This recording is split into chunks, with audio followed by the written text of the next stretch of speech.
The fuel we have will take us 2.6 days. We've placed order for fuel, but it has to be paid. We've procured some fuel on credit and working with the Ministry of Finance to pay. But the truth is that the Ministry of Finance also has its limits. And so we'll be going to Cabinet to discuss how we can improve on the sector. And that is why we are pushing for some private sector participation in ECG's operations. ECG is unable to collect all the monies. And so you're having a deficit of about 2 billion cedis every month when it comes to ECG's collections. When you add that deficit and you add the fuel, which is not part of the pass-through, you are looking at over 30 billion. Car Power has just sent us a letter that by 18th, they will shut down the plant because we owe them more than $400 million. IPPs alone, we owe them $1.7 billion.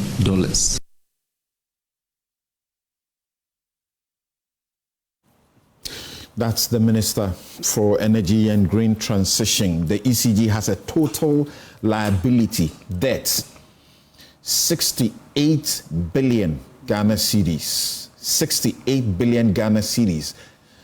Ghana Water Company, their debt to ECG, 1 billion in 7 months.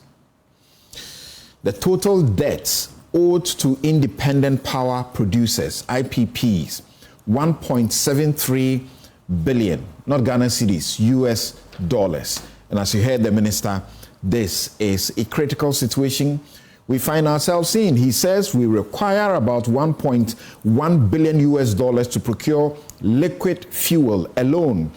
Unfortunately, the liquid fuel is not part of the tariff structure, and that has to be paid by the central government.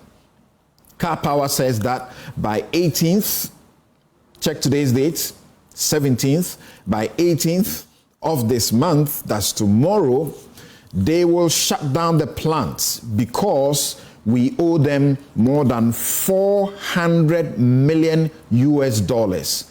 IPPs alone, we owe, as I said earlier, 1.7 billion US alone. He says that is a serious situation.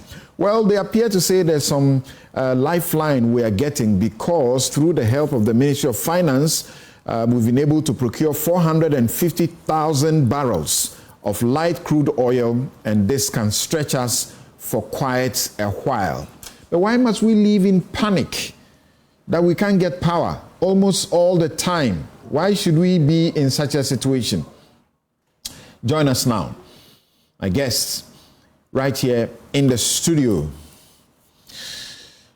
We have right by me Professor Godfrey Bokwing, economist and professor of finance, University of Ghana. Of course, remember, we'll be dealing with the Cedi Miracle, quote-unquote miracle.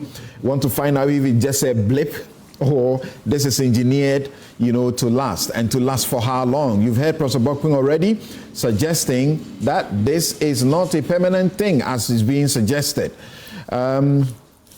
We also have in the studio Richard Anyagba. He's Director of Communications of the New Patriotic Party. My good friend, Dr. John Osai Kwapong, the man who works with the data. Yes. Afro Barometer is here with us. Democracy and Development Fellow at CDD. Thank you very much. Don't recall the last time we were privileged to have you live in studio. Often it's either you are far away out of this country, in Trump country. Yeah. Good to have you, Prof. Thank you very much. Right. And also joining us, and look, on my Facebook page, I've seen all of you lambasting us. But where is NDC representative? You're going to talk about all of these things and you're going to crucify Sami Jemfi and there's no NDC representative. Professor Sharif Mahmoud Khalid is here, economic advisor to the Vice President. Thanks for joining us. Thank you. Thanks for having me. Great. Okay, so let's go straight to energy because I don't want to sleep in darkness and I don't want us to have a situation where jobs are lost and people are dying because of a doomsday sort of situation. What's your appreciation of the situation, Prof. Bokwing, and what's the salvation? Look, I've said it before, that apart from irresponsible mining, including illegal mining, what causes me sleepless nights is the energy sector. We have seen, given the two main political parties that have had opportunity to manage that sector, that we can no longer do politics with it. We've seen the track record of the NDC, run up to 2016. We've seen the MPP come. We've seen the challenges and all of that. We've seen NDC back. Clearly, they are all saying the same thing. There are fundamental issues that needs to be resolved. And I think that gives me comfort, because we are at the stage where politicization doesn't help. Now, what is the issue? If you look at, in terms of distribution losses, the distribution losses on the books of ECG is way above the world average. That is not sustainable. You understand, about some 40%, is it? It's very high. So that's like criminal. Yeah, so if you are doing 15%, it's very high. So with that level of losses, you cannot, in economics, you cannot talk about realistic pricing. You cannot pass on all those losses to the ultimate consumer. No. Then again, you want to look at collection losses. Collection losses, we are looking at close to 15%. Again, that's above world average. It's not sustainable. Apart from that, you also want to look at the tariff gaps in terms of the pricing formula and all of that. If you put all of these things, then apart from that, you also see that there are ministries, department, agencies, and you heard the minister saying that it's about time ministry, department, agencies take responsibility for their energy consumption. Right. Then you also want to add onto that sensitive installations of government, where they don't pay the electricity bill and all of that. Somebody once reminded me that, have I noticed where ice blocks come from in this country for pure water sellers? Somebody said probably it's from police stations, it's from whatever, where. I don't know. I'm not saying it's true. I'm saying somebody right. just whispered to me. You see the deep freezers yeah. at the back of their homes. You know, yes. They are very dilapidated, often, you know, courtesies. So somebody reminded me. I've not been able to verify myself. So if you put all these sensitive installations that are not paying for the electricity consumption, ministries, department, agencies, and some educational institutions, if you put all these things together, there is no way we can see a future in this direction. So what is the way forward? And I'm seeing why the upbeat from government side is so strong. Here you have a government that is talking about 24-hour economy. You are not even getting power for your 8-hour economy, right? Cycle that we are running. And you are talking about 24-hour economy. So I suppose they'll regret that particular promise, because it doesn't look like they can fulfill it. Anyway, back to the main subject. I mean, sometimes a good leader needs to tickle people a bit. It doesn't mean you accomplish that, right? So, said that, of course. I mean, so I believe they will make some progress, progressively. So if you put all these things together and you look at internal issues with ECG, with procurement, management, interference, and all of that, I think we are at a point where I believe we should all support government in some kind of a private sector participation in the downstream distribution. And I think that may be different from saying we are selling ECG. Government can still be the sole shareholder of ECG, but we should be able to invite private sector in the distribution of power and collection, which will also require the private sector to bring in capital and also bring in private sector efficiency in all of that. But on this current model, I don't think that it is sustainable. And I believe that there are structural reforms under the IMF-supported program with respect to how ECG ought to be managed. And there are clear indicators that government has to meet as part of our ongoing IMF-supported program. I know Cabinet has to take a decision on ECG in terms of private sector participation, and I believe that government must communicate this clearly to Ghanaians That is different from selling ECG as a company. ECG can still be a holding company, wholly owned by government of Ghana, but I think we should be able to invite private sector participation. As always, the staff are against it. They don't want to hear it. Change will be resisted because people want to preserve their comfort zone. And remember, they have the experience of the PDS scam. But even if you look at the PDS, the first few months and all of that, in terms of collection effort and the rest of them, because you see, when you see rots, you see inefficiency, it is possible some people are benefiting from it. It's possible some people's lifestyle is offloaded. You should hear the managers talk about how internally people appear to hijack and tweak some meter systems and all of that. It's like a den of thieves. Yeah, and I think that we need to break that. And I believe that, and I'm calling on Ghanaians, that we need to rally behind government. This is not politics. When your power goes off, it doesn't discriminate. And in fact, recently we were in Kumasi, and it was that terrible. I've been living at the University of Ghana, so I didn't really get to experience it. When I stepped, I was like, what is happening here?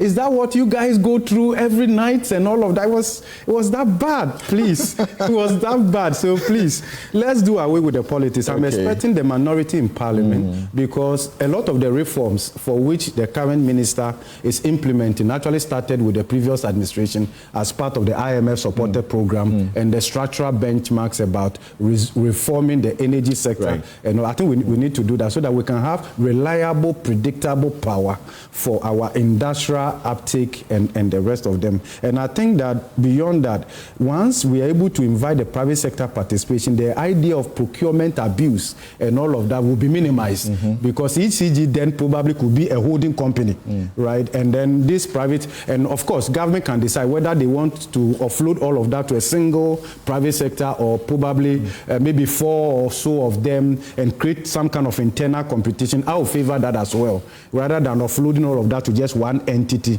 and all of that and see how the management can go. But seriously, Ghana needs help. And then again, you see from the budget, you see the minister saying that they need about $1.1 billion and the ministry, because you see, from the ministry point of view, they are administering what we call a shock therapy.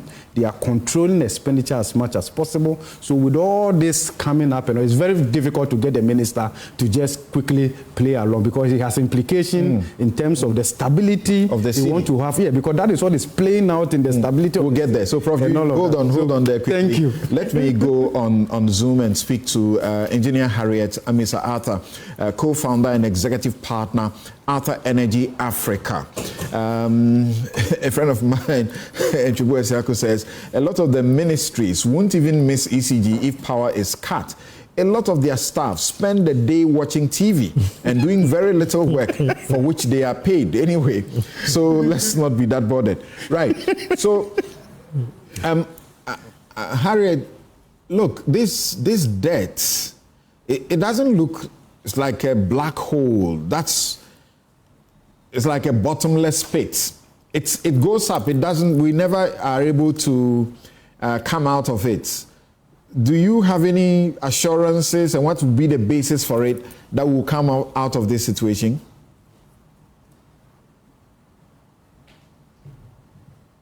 Good morning to your panelists and your audience. Thank you for having me on your program today. Samson, I think what is happening to us is to be expected. If we continue to run the sector as we're running, then this should be our expectation. I mean, I think what we see as what we classify as a looming power crisis is not looming. It's been coming. It comes a day at a time. We consistently have not done what we needed to do, and that's why we're here today. Now, the debt is also increasing because we continue, as has been said, I heard the previous speaker talk about the losses in the sector, the operational inefficiencies, and so forth. And so that is just a cumulative effect that occasionally we see as our power is going off tomorrow. Then that's when we panic and we begin to do stuff. I think that if you look at what has been happening over decades now, the problems we're facing with our power sector is a combination of inaction on our part as Ghanaians. It's a money problem. Did you say inaction? Is it not just a money problem? It's not just a money problem. Okay. It's not just a money problem because when you buy a commodity and you sell it and you do not collect from the person you sold it to, then you don't expect to break even. I mean, maybe it's only in our power sector that we expect that if we don't account for the energy we bought, we can still somehow magically make the books work. So I think that's one of it. It's mainly is the inaction, because we need to track where our power goes. And if, for instance, there are sectors, I had, as mentioning, the critical sectors and so forth, it should be it should be in our plan, and we should be intentional about it. If we decide as a policy in this country that all educational institutions are going to get free power, and all hospitals are going to get free power and so forth, then we do that. We quantify it. We know how much of it is going to these facilities. We identify how that gets paid for. Either the consumer is shared across so that every consumer contributes to those common facilities getting that power for free, or government decides that its subsidy goes into these areas because they are critical for government.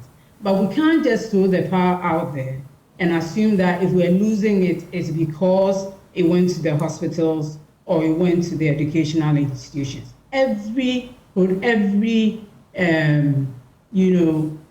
unit of power that we buy has to be accounted for, so that the operators of the sector can tell us that, okay, now so much went into street lighting, so much went into educational institutions and so forth, and that's what we have. And then our uncollected bills are this much, and they can disaggregate it and tell us where those consumptions are. Who are the clients who consume this power, who may not, based on our policy or our plan, they're not entitled to enjoy free power, who are taking this power for free. And then you can also segregate and see what is technical losses or commercial losses. But as it is now, everything is lumped into the kitty, and we're just making a loss. And there's no business that runs that way. I mean, we're typically, most of the time when we're having these conversations, even only talking about network losses, be they technical or commercial. But there are operational losses in procurement and other areas that we haven't even looked at. I mean, today in the world, there's benchmarking. If we're buying capacity, we know roughly what it should be. If there's a reason why the cost of additional capacity to our system is going to be higher than the benchmarks we see, there has to be a reason for it. We know, for instance, that our countries in our parts of the world carry higher risk. But what is the risk factor and what was added as a reason of the risk? So that we know exactly what we've added to the, what should usually be how much it charges us. So we don't just leave it free floating and explain it away as, if the thing is costing X, we end up paying maybe 150%, and it's okay because this part of the world is expensive. So, Samson, I'm saying that there's nothing that's happened to us that is not because of our action or inaction. This, and every time it's happening to us, is because of the way we've run this. Okay. And I think that we just need to begin to look at this as a business. And as much as we often talk about it as a social good, even if it's a social good, let's account for it and intentionally decide that we're giving it up.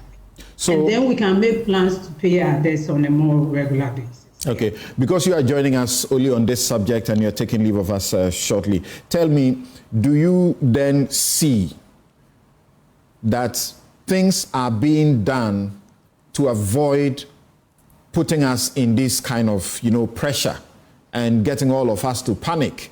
And Professor Bokwing is here. He is not in government, but he says that is his headache. Why should that be his headache? I have a business. I run a law firm. When I put my plant on, that's too much I can't really afford. You are crying over your overheads all the time, and then these things come in. I remember 99, 2000, I entered the University of Legon. There were blackouts. University of Ghana, there were blackouts in the night. We had to go and sit by the banks to use their, genset lighting to read. Wow. Samson, I mean, what we're talking about is not just about our power sector. If we recognize that our power sector is such a critical component of our nation's well-being, okay, for generations to come, then we can no longer afford to play with it. Because as you're saying, just imagine a Ghana without power. Mm-hmm. Especially in today's world where everything runs on technology and needs electricity. Just imagine a Ghana without power. Now, a Ghana without reliable power is very, very close to a Ghana without power. And the reason is that you cannot plan anything. I mean, if you're seeking serious investors to come to our country who are looking at coming to invest good money, they're looking at recouping their money in no less than 10 years, 15 years, 20 years, and they're doing their due diligence on this country, they will have not just second thoughts, maybe third and fourth thoughts. Because you come and put your money in and the power doesn't come and you can't run and you have all kinds of issues and you just lose your money. So money will go where it finds a home. And right now, the way we're treating our power sector, it makes it difficult even for Ghanaians to invest in this. So my question to you is that, are you seeing indications of the solutions? I think that this government has an opportunity to do something different. And I'm saying that because it's just coming, and whether, in every business at the beginning of the year or getting towards the end of the year, you have an opportunity to reflect, to review what you've done in times past and see whether in the coming year or in the coming years you want to do something different. Many people have asked the question, can Ghanaians do it? But maybe the second question I would say we ask is, will we do it? So we've always said we know the problems, we have the solutions, we can do it, but we haven't done it, and maybe we won't do it. So maybe the question to ask is, who can do it for us so that we can move on from this point and get other things that need to be done in this country doing. I'm saying that my long answer to that is to come to the point that I think it's time to actually have that honest conversation. And I'm happy to say that I'm happy that that conversation is being had right now to look at what are the options on the table and which one do we want to choose to change the arrangements for operating the sector so that the sector can function quietly, reliably, dependably, so we can create value. At the moment, all we do is a critical sector like the energy sector is always on the operating table. Okay. And because of that, we never get to do what we have to do with the energy that it provides. So, Samson, I'm saying that the government has started taking the steps. You vote for private sector involvement? Sure. All right. And not just private sector involvement. I think the assumption that just because it's private makes it much, much better needs to be looked at. I think the way in which we design the contract, who we select, the competency, and our ability to penalize and fire if we need to is important. Okay. So that when we move from this current arrangement, we don't just jump into private sector participation. Thank you. And end up with the same thing. Thank you very much. At least we saw in Ghana Water, right? It didn't work. So, Prof, and I'm referring to Dr. Osai Papon here. As you have heard so far, taking off the ministries, education institutions, some parts of hospitals, as in the places that government is supposed to show social responsibility. Well, they've been promising us on the campaign, they'll give us free education, free that. Maybe it should be free electricity instead, right? Why can't they do these common things? You go to Nigeria, very bad. I've had the opportunity to stay in Nigeria different times for more than a week or two. In South Africa, they also have this situation. They seem to have managed it in a certain way that the power you get, the wattage or voltage you get is at a certain level and so on. Our governments can't take care of the bills for free. Good morning, Samson. Once again, good morning to everybody else. But if government has to give it to us for free, someone still has to pay for it, right? So whether directly or indirectly, it would still cost someone. But as I listen to Prof... So our taxes are not enough? Well, it takes more than, but as I listen to Prof and Madam Harriet, you realize that there are some fundamental structural issues in the energy sector that would take some tough policy choices to resolve. In fact, I recall when the former Energy Minister, Boakye Agyarko, was being vetted in 2017. I listened to the vetting, and as he explained all of the issues, the challenges, I walked away saying, you can't put off any longer making certain painful but necessary choices in the energy sector. So, of course, I'm not an energy sector expert, but the more I was gleaning from it, that was what I was walking away with. 17, 18 years down the line, those painful choices have not been made. And it appears that we are able to manage it, in cycles, right? Because even if I think back to, I think I was in class 4, so maybe around 84, 85. Understand, we have this slight problem with your microphone. So you pause there. Okay. I will return to you. So, Prof. Khalid, the question is, if governance is just about like running a business, and governments come in and all they know is increase things, adjust, then, any dummy can run a government. What's going on that you sound so convincing, we hand you power, you come in less than 5 months, and you put us in a panic mode. Actually, from the very day the president took over, we heard that we were not going to get electricity the next night or so. Well, but Samson, to be fair, stemming from your own introduction, in your acts of me of how we spoke very well as maybe a party in opposition, we've been given power, and just a day or two, we're already facing imminent power crisis. And 5 months down the line, we are facing another imminent power crisis. Let's look at it from a project management lens, as you'd say. A fair point to say is that it tells you that there's been a systematic... The researcher and you will talk about the two of you.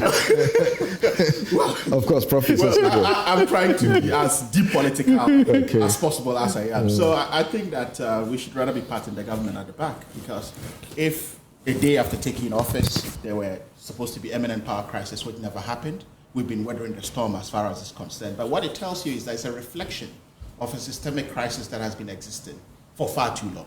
Because 5 months down the line, it's been rearing its ugly heads. Even if you are fixing the problem with a magic wand, you'll still face all of these problems. And that's exactly what we are. For me, sitting from the back room, I see real commitment from the president and the energy minister. And to them, it's a deja vu, because remember 2016 power crisis, which led to the excess capacity that he handed over to the previous government. And back then, Minister Jinapor was in charge of power as a minister. So he's seen it all. It's all come back to him after inheriting a government that have allowed these systemic issues to happen. But several issues have been happening around this, which I think that we all need to speak to, again, dispassionately. As part of our research agenda, we are not just having stick and plaster solutions. We're looking at long-term solutions as far as power is concerned and the distribution of it. We talk about the cash waterfall mechanism, which we've been struggling to actually fit in. There are instances, classic example, where we run a farm where we are struggling to call for, look, can you come for the bills? What bill would you issue us this month? And we have that, we are uncertain about it. At the end of the day, they come and say, you have 5,000 to pay. It comes another month. So it tells you that the grid or the billing system is still not as efficient as it should be. Now, what we need to ask ourselves as a government or managers is that, what are we doing to fix this problem? We all know politicization. Growing up, I didn't care who the ECG boss was. That's how depolitical it was.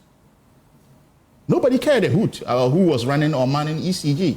But today it's become a political... Maybe you were not as politically aware as today. We were political. Can you count the last ECG bosses since the 80s, probably to the early 2000s? It'll be difficult. We're all politically aware about all of this. But this time around, we have people lobbying for it, among other issues. Right. Amidst this crisis, we had an investment banker who was board chair of ECG, where we had debts to pay and, among other issues, sharing motorbikes to the police. Was that a priority? So this is the politics. I'm not trying to box it to say, but we must accept the politicization of it and moving forward how to fix it. But for me, I think the new appointment, the acting MD there now, is sort of an indication of the fact that it's probably being depoliticized. Because if he's a very shrewd administrator from MEDA, from his experience, and if you engage him, I have been in ECG in the last couple of years mediating, and it's quite harrowing because when I walk into the mediation room to ask, okay, you have these debtors, can we pay them so we can have the system running smoothly, right? I'm brought out a list of debts ECG has to pay. And I look at their budget allocation. Then I ask myself, what am I really going to negotiate for? Because there's no headroom to even have a full negotiation as to which IPP should have what, which billing agency should have X, and they also have, service providers they need to pay. At a certain point, they are also threatened to such an extent that there are even tensions where people think, okay, these power providers or independent power providers are trying to sabotage the system. That's right. Sometimes they are not, because it is the challenges that we face. But we see a president and a minister who are head on the job, because 5 months down the line, to put the blame on the government, I think would be a very unfair one. Right. Even if you had a magic one to fix the situation, it will take days to fix the structural situation, bailing situation. Before you took over, we're not put in this panic situation almost every day. No, but before we took over, you were refused, a timetable on Doomso being published. Was that not the case? So it tells you an imminent crisis was in place, except we didn't face it head on or admit that there was one. Today, at least, you have the minister on the screen speaking to you on a daily basis, by the second base, by the minute base, that this is where we are at this. This is how much crude we're trying to get in.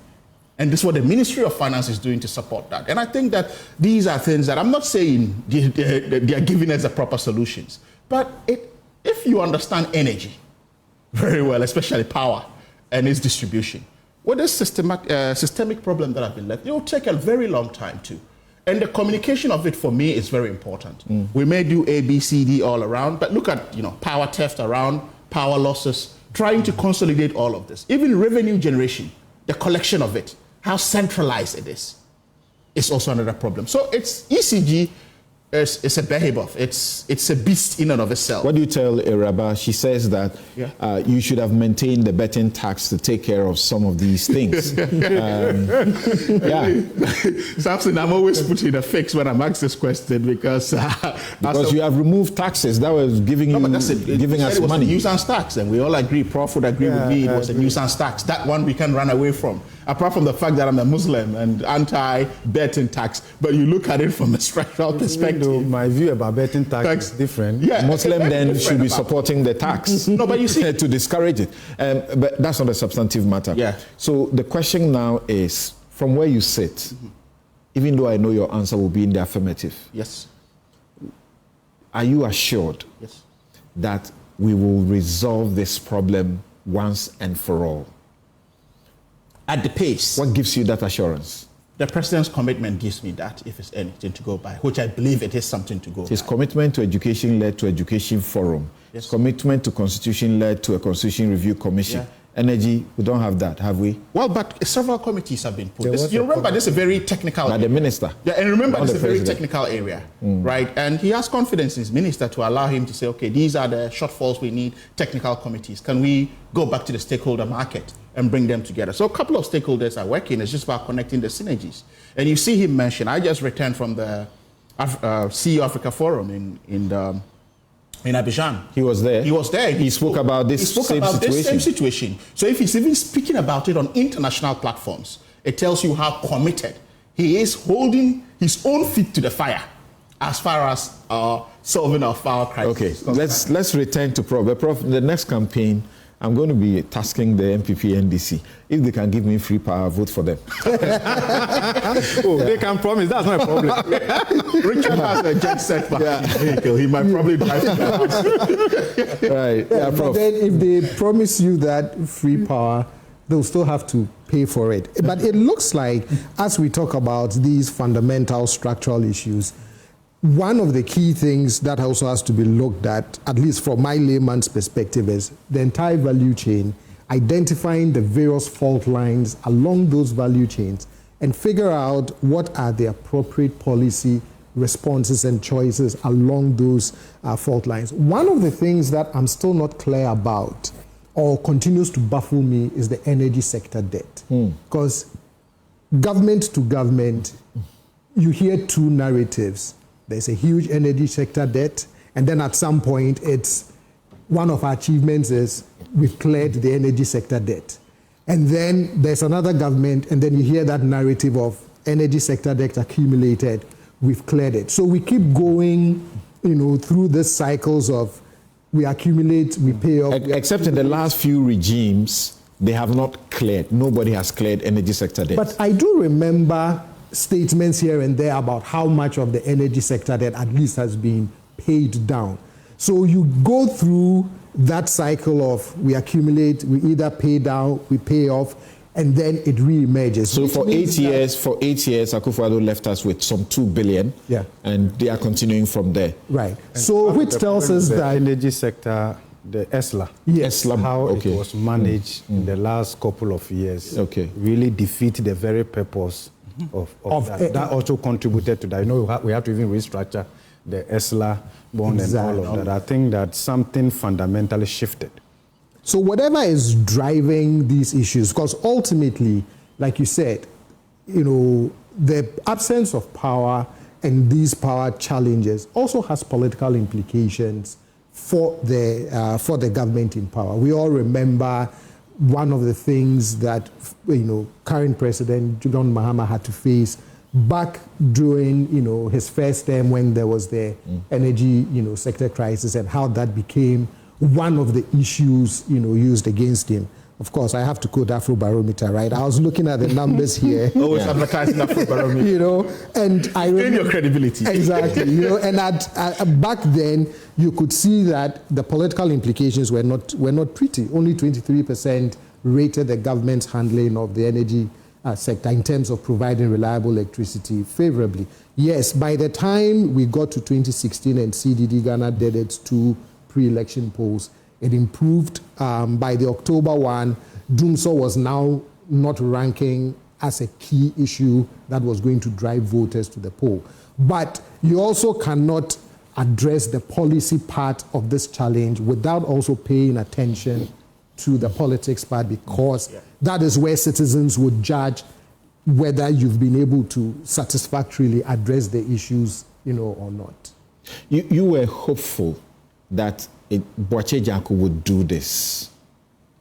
And I asked the question earlier, how many years down the line? Well, the reasons for which, they pushed him out, very ridiculous. He clearly, had a handle of the situation, and he would have done a great job. But the politics, he was thrown out. We are here.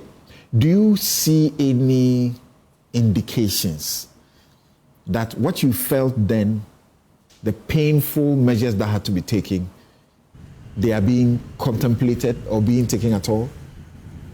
So let me use this let me give you this context for my answer. So I remember in 2017, the same hope that I had as I listened to Boakye Janko was the same hope that I had. I remember writing a nice piece about former finance minister Ken Ofori-Atta in terms of his answers, the way he was thinking about fiscal issues, gave me a lot of hope. So I remember when Honorable Atuforsen was nominated and was going to his vetting, all I said was, the last time I spoke, so highly about such a situation, my heart got broken. So, Honorable We're not the only one, please. Yes, Honorable Atufo, and I'm just going to say all the best. Don't break our hearts. So it's the same thing. I've watched Honorable John Jinapor a lot. I've followed his submissions even before they came into power on Good Morning Ghana, etc., etc. So I understand and I recognize that he has a full understanding and appreciation of the issues and the challenges. I just hope that for everything that he recognizes as the key challenges, he will be able to impress upon this government as the substantive minister in that sector to lead us to a place where we can make those painful choices and get it right. Okay, thank you. I'm coming to Richard now, so we take our final comment on this before we move on to the Cedi, because they seem to be, interrelated. As you understand, there may be a certain deliberate, posturing, because if you release too much money, the Cedi may suffer. But let me speak to Timothy Nyami, who's just joining us. Thank you, Timothy Nyami. You are supposed to be the General Secretary of the POU, the Public Utilities, Workers' Union. Yeah. Hi, Timothy. Good morning. Right. What's the point for your intervention? Okay, so good morning to all the listeners and viewers. I didn't follow the discussion from the beginning, but along the line, there were certain issues that we thought the union should be brought in to also make an input, so that the energy sector will not necessarily be as a result of the retail end problem. That's what I wanted to say. And then, of course, somebody was referring the point that it is as a result of illegalities being perpetrated by the staff. Yeah, that's part of it. You deny that? What I'm saying is that it's a whole system of operation. So when you have an organization of more than 6,000 staff, you cannot go brief for all of them. But having said that, that one should not be the cause for the inefficiency generally.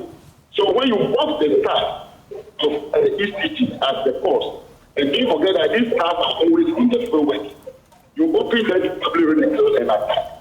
So you can say that fine, some of the issues may be attributed to certain misguided staff, which one, of course, when management also gets wind of it, they don't leave it like that.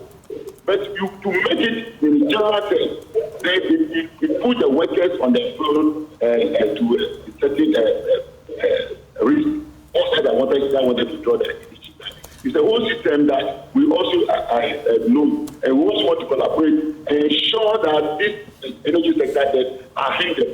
So, in our position paper to the Honourable Minister, we stated all these items to the Minister, so that it should be dealt with. So I am appealing that when some discussions are being brought to bear, let's take our time to digest it very well, so that it doesn't open the workers who have the first. Yeah, so nobody is saying, Mr. Yami, nobody is saying that POU or your people are solely responsible. It's part of the problem. Yeah. Do you deny that inefficiencies in collection is part of the problem? Do you deny that there are rogues within the institution who have been caught and accused of tampering with the metering system and even the whole collection system? Because some of your managers have said this publicly. Yes, and they have been there. You see, those people have been dealt with.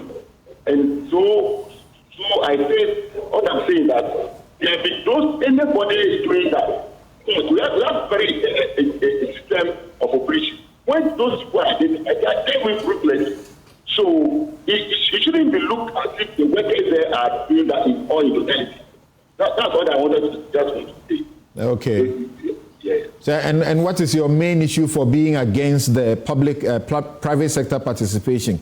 You have always been against it. Meanwhile, you continue to superintend over inefficiencies, because as we have been told, You can't find this kind of inefficiency anywhere in the world. And I said that's almost criminal that you can't account for as much as 40%. What's that? So, thank you very much.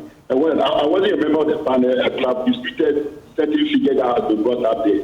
But they are there for discussion and the records are there. All I want to say is that we are not saying that bringing private sector participation in a government institution should be not. But it's not.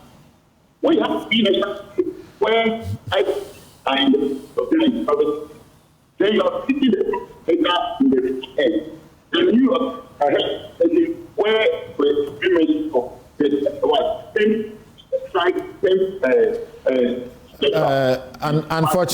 unfortunately, your line is very terrible, but thank you for your intervention nonetheless.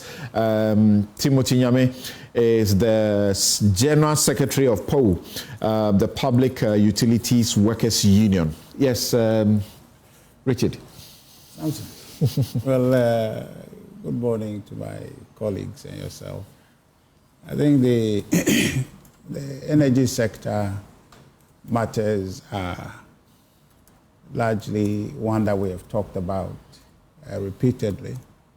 But the problems there are presently largely inefficiencies that have been talked about to do with the value chain from generation, transmission, distribution, and consumption. So in that chain there are challenges there that needs to be dealt with. So all the players in that chain need to do their work well. And the terminal end, the distribution, ECG will have to up its game. Currently, I think their losses are monthly about some 2 billion cedis. That's sinful.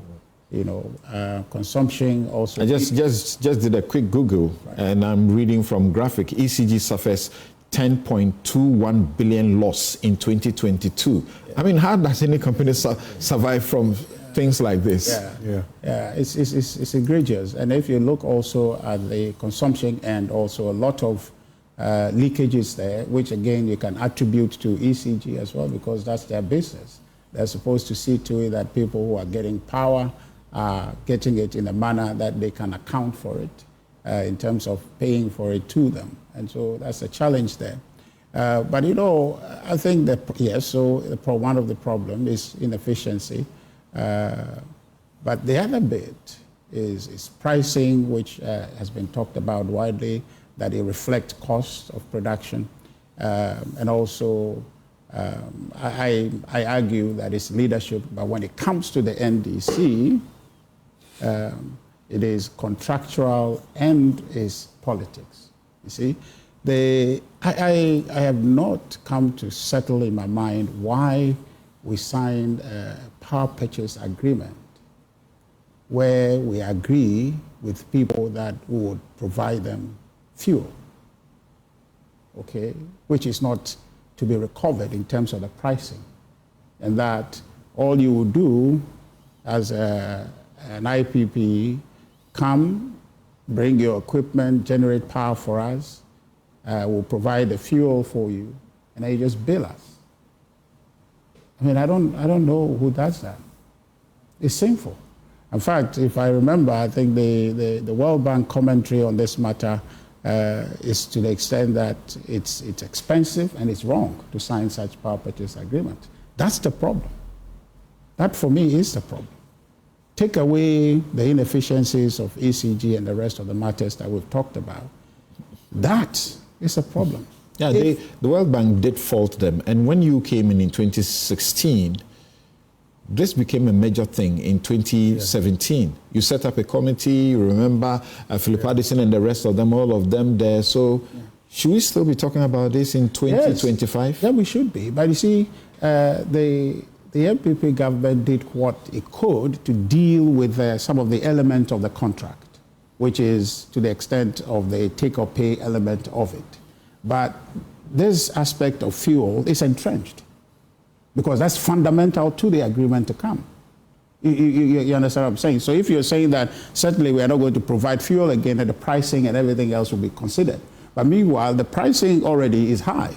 when we are providing the fuel. And we can resolve that in 8 years? Well, I don't know. I mean, the only way you could have resolved it is to build your own capacity to be able to produce or generate, and then you tell them, we can't live by this. They are talking about another gas entity. They just started setting up a committee to work at that. Right. So they are being a lot more forward-looking than you have done. Well, I'm saying that, so we'll get to that one. Because gas is cheaper. Yes, but I'm saying that the first leg is that the contract is bad.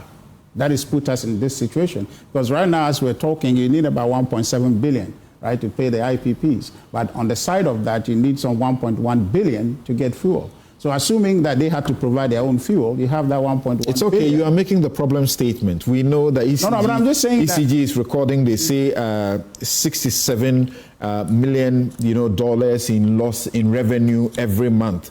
We are not interested in the problem statement. No, we should be. We're looking at the solution now. Yes, no, but you see, we should be interested in that problem statement because those who brought about the problem are in power. So that they must realize what they have created is coming down back to haunt them. Now, perhaps, maybe they can have They brought about a problem that we gave you the opportunity to resolve because you said you could resolve it in 80 years. You're still saying we should blame them? Well, but you can be pardoned. If you inherit a bad problem and you couldn't solve it, the person who created it is there. You tell him to solve the problem. Come on, Richard. But I think the point I want to make there is that now, we should be holistic about the approach, right? To say that, can we open the doors for that conversation? To say that, look, how can we look at this? If not, then let's look at the per kilowatt rate at which they are selling. Do you see that they have opened the doors for that conversation? Do you see that they are proffering solutions, including bringing on another gas? No, I'll come to that. That's separate from the contractual matter. So I guess that's fundamental matter that must be looked at. That conversation should be broached with the IPPs so we see how we can deal with that. Because all these threats they have been issuing will shut down, We are providing you fuel. Why are you shutting down against what? Is it because you don't have fuel? We are providing it. And our minister is causing us all panic by saying he can't get money to buy fuel. Now managed to get some, and you are saying you're going to shut down, right? So the resolution of the matter is on the back of the fuel being available or just still about their money. So they are taking us for a ride, in my view, okay, because they've managed to rip us off in that contract. But you see, the matter to do with the next, and I think that the problems are known, so how we're dealing with it is key. So the gas plants that they have a committee, and I learned about it yesterday, it's good. But when Atuabo was coming, that was the conversation, right? When Atuabo comes, all these IPPs that have been signed would have access to gas, and therefore the cost of electricity will be low. But when it happened, what happened? The infrastructure to take the gas to them was not there. So are we building the gas plant again before we are looking at how we take the gas to the plants? Are they being done concurrently, or they've been done, exclusively? So are we building the gas plant before we see how it gets there? That means it's going to take forever long to be able to even complete the gas plant and then get the gas to go to the plant. Since we are in the process, as in the state is in the process, I think this is a suggestion you are making, and they would definitely factor it. So that's long term. Long term. It's not even immediate. It's long term. The present challenge that we face, really, I think that the government can open the door to this contractual conversation with the IPPs. I think that will really give us some space to have a conversation about how we bring the price down. Okay. It is too high, and then on the back of that, the threat that comes. And then the substantial matter, which I believe, something I think across the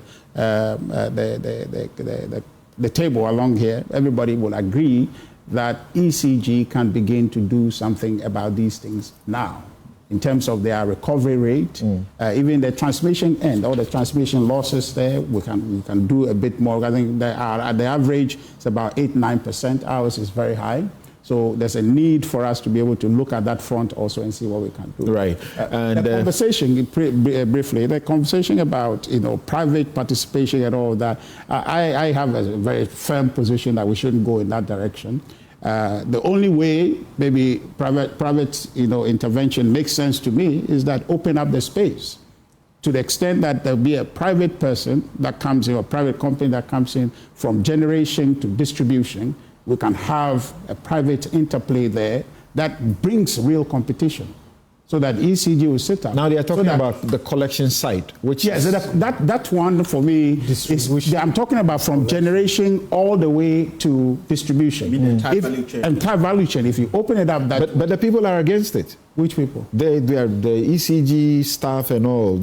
They are vehemently against it. Well, that would not be up to them. I think from generation, there's some level of privatization, or even with billing system. Right. No, I'm saying, Even with billing systems. There's one off-taker. In the value chain. In all of this, there's one off-taker whose inefficiency affects all the back end. Right. To generation. ECG. Yeah. So I think that the approach government has adopted is that let's look at that off-taker. Because if you look at the cash waterfall mechanism, that is also not being followed and all of that. So you want to look at where does the problem cluster. Can we begin to look at it from that point? Right. And if you pick where the problem clusters, then the issue is ECG. How do we resolve that? Right. Because to reduce the distribution losses and all of that, you need a considerable level of investment. Government doesn't have that fiscal space. This is what Samson took to We have two other issues to canvass, even though each one of them may have a certain, level of importance. I haven't landed. Okay, finish quickly. So then Khalid will get a minute before we take a break. The point I'm making is that if you are really looking to sanitize the space and make it a bit less stressful as we're going through it, then open up the space. Let even private, individuals can come in, purchase power from the IPPs if that's what they are, or somebody can come in and set up from generation all the way through to consumption, so that people can choose in the market where to go to. So then ECG will be forced to be efficient, because if it's not, its prices will not be acceptable, and so therefore people will not choose. That's what is done elsewhere. But this whole thing about having to hand it, and government to hand that thing and have private thing to be able to abuse citizens, that for me I have a problem. Okay. But let's look at a model that will get people to come to the market, create real competition in the market to drive price down and increase efficiency. Thank you. My question to Richard is that, is it a rhetorical question? Well, he could answer it. It's rhetorical. I don't have extra time for an answer. No, but he made a point which is not even accurate about when they came into office, there was a looming energy crisis. There wasn't. They told us right at the inauguration. The minister corrected himself, adverting to say that what he said was in respect of HFO, but meanwhile, crude oil was there. Send power. All right. You're correct about that. Let's hear you. Yeah. My point is, when you came into office, are you saying you didn't sign a single power purchase agreement that involved fuel? So if you knew or had the magic one, why didn't you clean up from there? But we gave you a sheet in a Hume book actually to sink from in solving this problem, which was ESLA. What happened to ESLA? ESLA was benchmarked at 2.2 billion to the pension, right, with the sinking fund complementing it. We also agree. What happened? You collapsed both of it before you left office. So if we had left that in Mahama 1 to solve this problem. They didn't collapse it. We had an extraordinary situation. And Samson, there was COVID, it was tight there was for Ukraine, a reason. Which extraordinary and situation then we went bankrupt. No. We'll come back. Yes. You see, Samson, and again, within this power sector. I may say you are doing politics, so let's hear Prof. Let me hear Prof before. Wait, let me hear Prof. Yes, Prof. Prof, why are you saying no? No, I think that the measures that were put in place from the NDC in terms of ESLA and the rest of if they had followed it, that would have considerably reduced the energy sector and the rest of them. But I think the approach the MPP government adopted, we've said it before, clearly went contrary to the original plan and all of that. And you could see the reason why, even when they said they should restructure ESLA, Bond and the rest of them, stakeholders were not happy and all of that. So I think that this whole thing vested interest in the management of the energy sector and all of that, even with procurement of fuel and all of that. Look, this is the problem. The heart of our problem is our heart. In how we everybody is looking at what they can get from all of this. And finally, what I want to say is that I'm happy with the energy sector, but I think we should change the narrative. I want to see a certain posture of we are fixing, we are on top of it. That's right. Rather than maybe lamentation, right? Because the president has signaled that I can fix this. That's right. And all of that, so that with the stability from the currency and all of that, the statement should be consolidating. in terms of how we build confidence in the economy broadly and all of that. So I think that part of it currently is a financial issue. Right. In terms of so the president at the very beginning said, look, I have the track record. I've fixed this before and I'll fix it again. John Jinapro says that your lights will be on. That's all we want. We want to have Let's them keep to on. that. Yeah. Prof, please allow me to take a break, and then we come to Cedi. And you take your No, yeah, you haven't had a chance to conclude it. You even moved a power plant. You moved the power plant. That was part of the excess capacity to Kumasi at an extraordinary cost. Samson, Right. you have to allow So this, for me- because if you allow it, For me, have the to solution, one of the solutions, you are in which is government, an unpopular opinion. you are in government, in the economic and you forum. have to be taking responsibility. During the economic forum, arguing during the against- economic forum, it's only Togbe Afede who supported me in the room. Well, I don't know if I can recruit Prof and Richard. I don't know where his point would be. Well, look, can we clean up ECG a bit? And ECG means... What do you mean by clean up? no, when we say clean it, you know, energy is one of the most viable commodities, right? Which is a very, as I say, it's very attractive. Almost like water, we need it. Right. So, yeah. when I say clean it up, by tightening the cash waterfall mechanism, trying to get all these structural problems, depoliticizing it, we missed it. Why people are not acting? Thank you. we missed it. Thank you. We take a break here. Richard, I'm sorry. No, just briefly. You see, they are in government, and he's saying, "Can we clean it?" Who is it asking? Okay. Thank you, gentlemen. Frank Anderson makes this statement, and I want you to hear the statement that one of our viewers is making from the UK.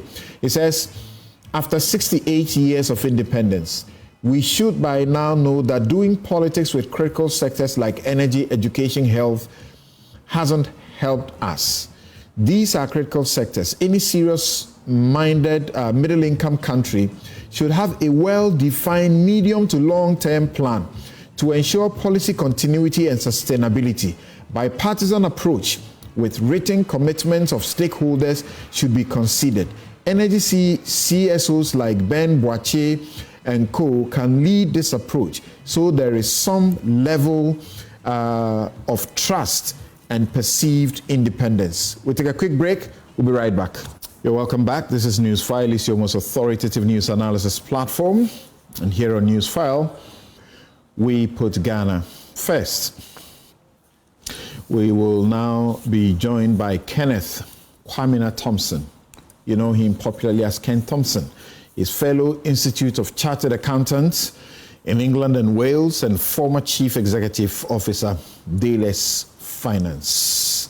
My guests who have been with us here already, Dr. John Osai-Kwapong, Democracy and Development Fellow, CDD Ghana, Richard Ahiagba, Director of Communications of the NPP, Godfred A. Bokwin, Professor of Economics and Professor of Finance at the University of Ghana. And now, I'll share just a couple of your messages with you, and then we proceed. The K. Amwa says that the NDC should sustainably fix the looming power crisis, just like they have started tackling the CD issue. We, the voters, are watching closely. Hashtag Newsfile, hashtag Joy News. Pray for Ghana says, so in all the issues of Ghana's power crisis, we know John Mahama established ESLA to forestall this same challenge we are facing today. My question, however, is what exactly did ex-President Akufo-Addo do in that sector to help us in 8 years? Daniel W.Y. Asari, ECG's problem is structural, compounded by the politicians who directly or indirectly are benefiting from the situation. Unless we get a private participation, nothing will change. The last time we got private participation, you know what it took us to? Collins Little Tete says the government has the tools to avert a crisis, but history and structural challenges raise doubts. Success depends on moving beyond partisan fixes to a national energy policy, prioritizing renewable and grid modernization over expensive thermal plants. Our governments are, procurement oriented. That's where they get their gigs. That's where they build the war chest for the next election. And that's what they think, Abdullahi Pegla Issa says that almost all panelists have been, sleeping under darkness. And if any of them decide to slide their own experience under the carpet and praise this failing administration, it's your problem. John Mahama experienced Dumso when he visited WA. Okay, thank you. I think it's a guy I'm familiar with on social media. It's like overnight, the NPP seem to see everything wrong. All the things we saw wrong, we spoke about, they never saw. But, well, it's good. We need opposition to hold them accountable. Citizen Kwesi Hornsby says 40% transmission loss undermines revenue mobilization. There is a need for an audit. There's a need for an audit of the entire value chain from upstream to downstream. Government institutions must be made to pay their own electricity usage. Illegal connection is a serious threat and must be tackled. Thank you. Electricity, dear. People want it, provided they'll pay. That's all they want. So let's get to the city and how it's beginning to get the ratings globally as doing very well. When only how many years ago it took us to junk status. Let's hear a couple of the comments that have been made, including by the president himself, before we get to this.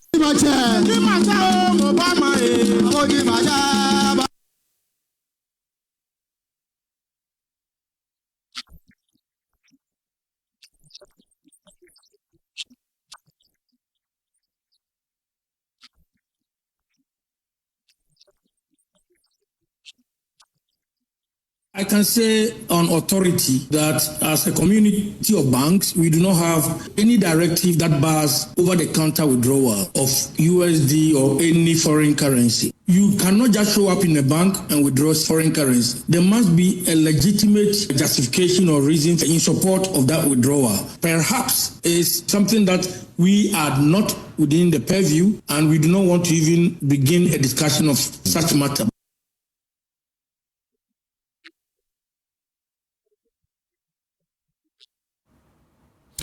Right. Thank you very much. Unfortunately, the sound from the president is failing us.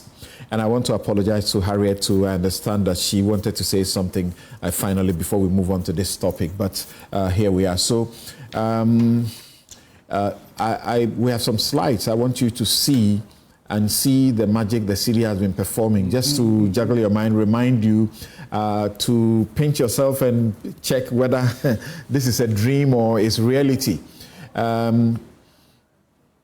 Okay, so let me start again right from the studio and ask that question.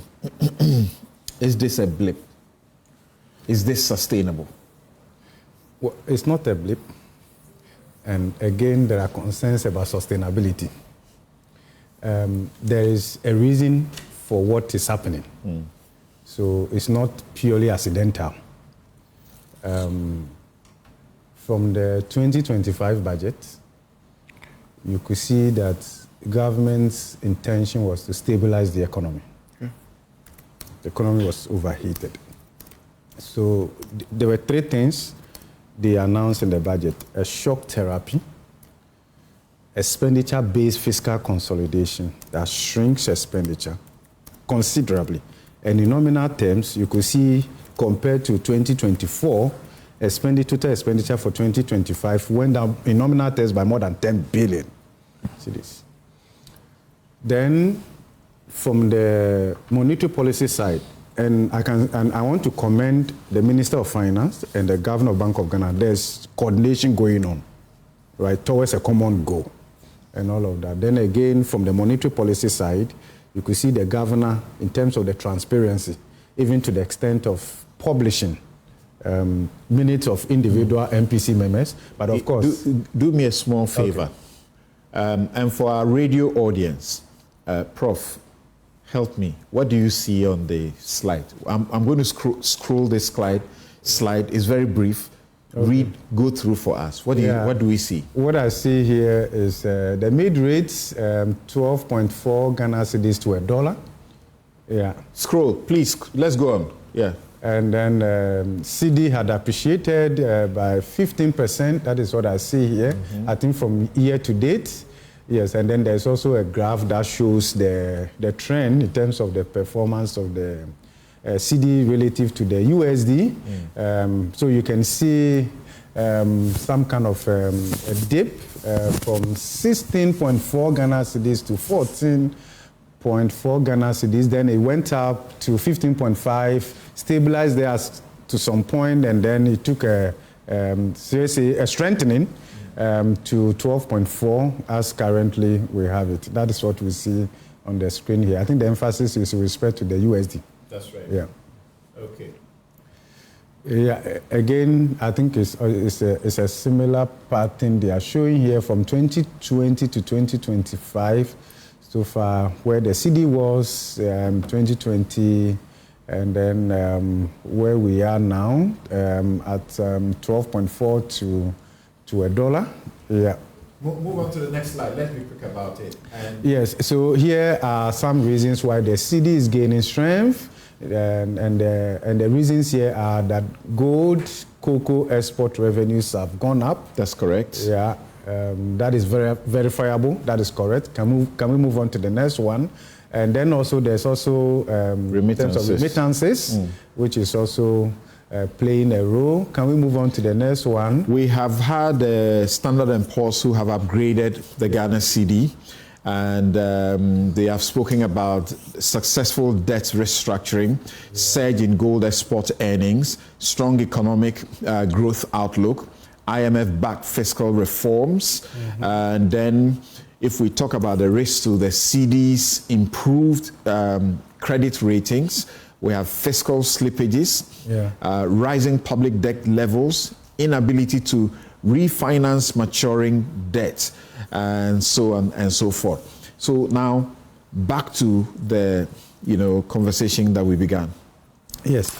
So there is a reason why the strengthening can be accommodated, and I think the concern also is about the sustainability on this part. So let me talk about why this is happening now. So from the fiscal side, you can see fiscal discipline, you can see expenditure-based fiscal consolidation. So once government is not spending, there isn't considerable injection of liquidity into the economy, and then you have the timing, a favorable timing, in the sense that whilst from the fiscal side we are not spending, we are shrinking the expenditure, which is very good in terms of stabilizing the economy, and I think I support that. You will also see that from the monetary point of view, there's also tightening of monetary policy, because remember the MPC, they increased the policy rate by 100 basis points. Beyond that, there is also a doubling of effort in terms of sterilization, mopping up excess liquidity. So here there's, in terms of injection from the expenditure side is constrained. Then there's also the mopping up of excess liquidity from Bank of Ghana point of view. Then you're also looking at the timing of inflows, FX, uptake in terms of gold, cocoa, and then also remittances. So if you look at all of these things, it looks like, okay, this is the time to move into the market and drag the rates down, right? Okay, so the question is, and you remember our economy is very shallow. If you inject $50 million into the economy, it could cause a change. Yes. Okay, so because of the expenditure-based fiscal consolidation, and so far government is not spending. If a government is operating around close to 60% in terms of expenditure. If you check across ministry, department, agencies in terms of expenditure going on, not much. Government is operating around close to 60%. Yeah. I've heard you being quoted at saying that it's operating at 50%. That's not accurate. 50 to, close to 60%. Okay. Right, and that is verifiable. And I'll tell you why. Okay. Right, so you see the Minister of Energy saying that they need about $1.1 billion to purchase fuel. That will mean injection. Okay, certainly that will not sit well within the consolidation effort that we are doing and all of that. But look at it this way. So, and then because we are not spending, import is very low. So it means that overall, the economy's cash absorption capacity is restricted and demand is largely subdued. So when you have that situation, with improved FX flows, the central bank has upper hand to come into the market. And once they come, even it doesn't have to be that large. That is enough to cause the strengthening of the local currency. And all of that's what is happening. Now, what is the motive? My suspicion is that the central bank is looking at how to drive down inflation from the point of view of exchange rates. So, inflation, what is it basically? Aggregate demand exceeds aggregate supply. How do you solve that? You want to look at the demand point of view, eliminate demand-related inflationary pressures, and then you also want to look at the supply side, and that is where I come in. Now, if the consideration is that we can drive down inflation to the target, end-of-year target, and we look at it that we can't get that done from the supply end because the economy's supply capacity is restricted, severely constrained.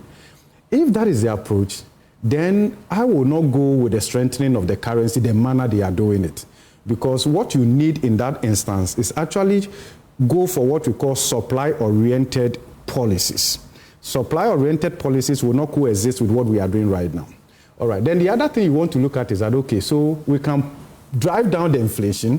So at a certain exchange rate level, it will help the inflation to come down in terms of the pass-through. Of course, we know that the effect is not contemporaneous. We will not go into that.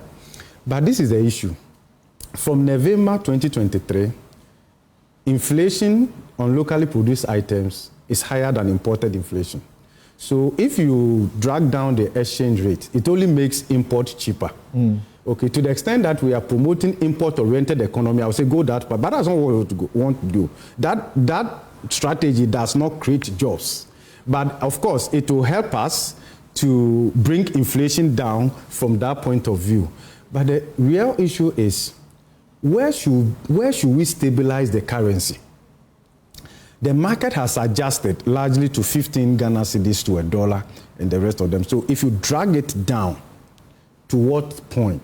I believe that the central bank has at the back of their mind a certain exchange rate level that they want to hit and stabilize at that point. That hasn't been communicated to the market. It leaves the market guessing. Okay, and in that itself can cause uncertainty. Disruption in itself is not that good at this level. What the market is looking for is stability. And we need to build our reserves.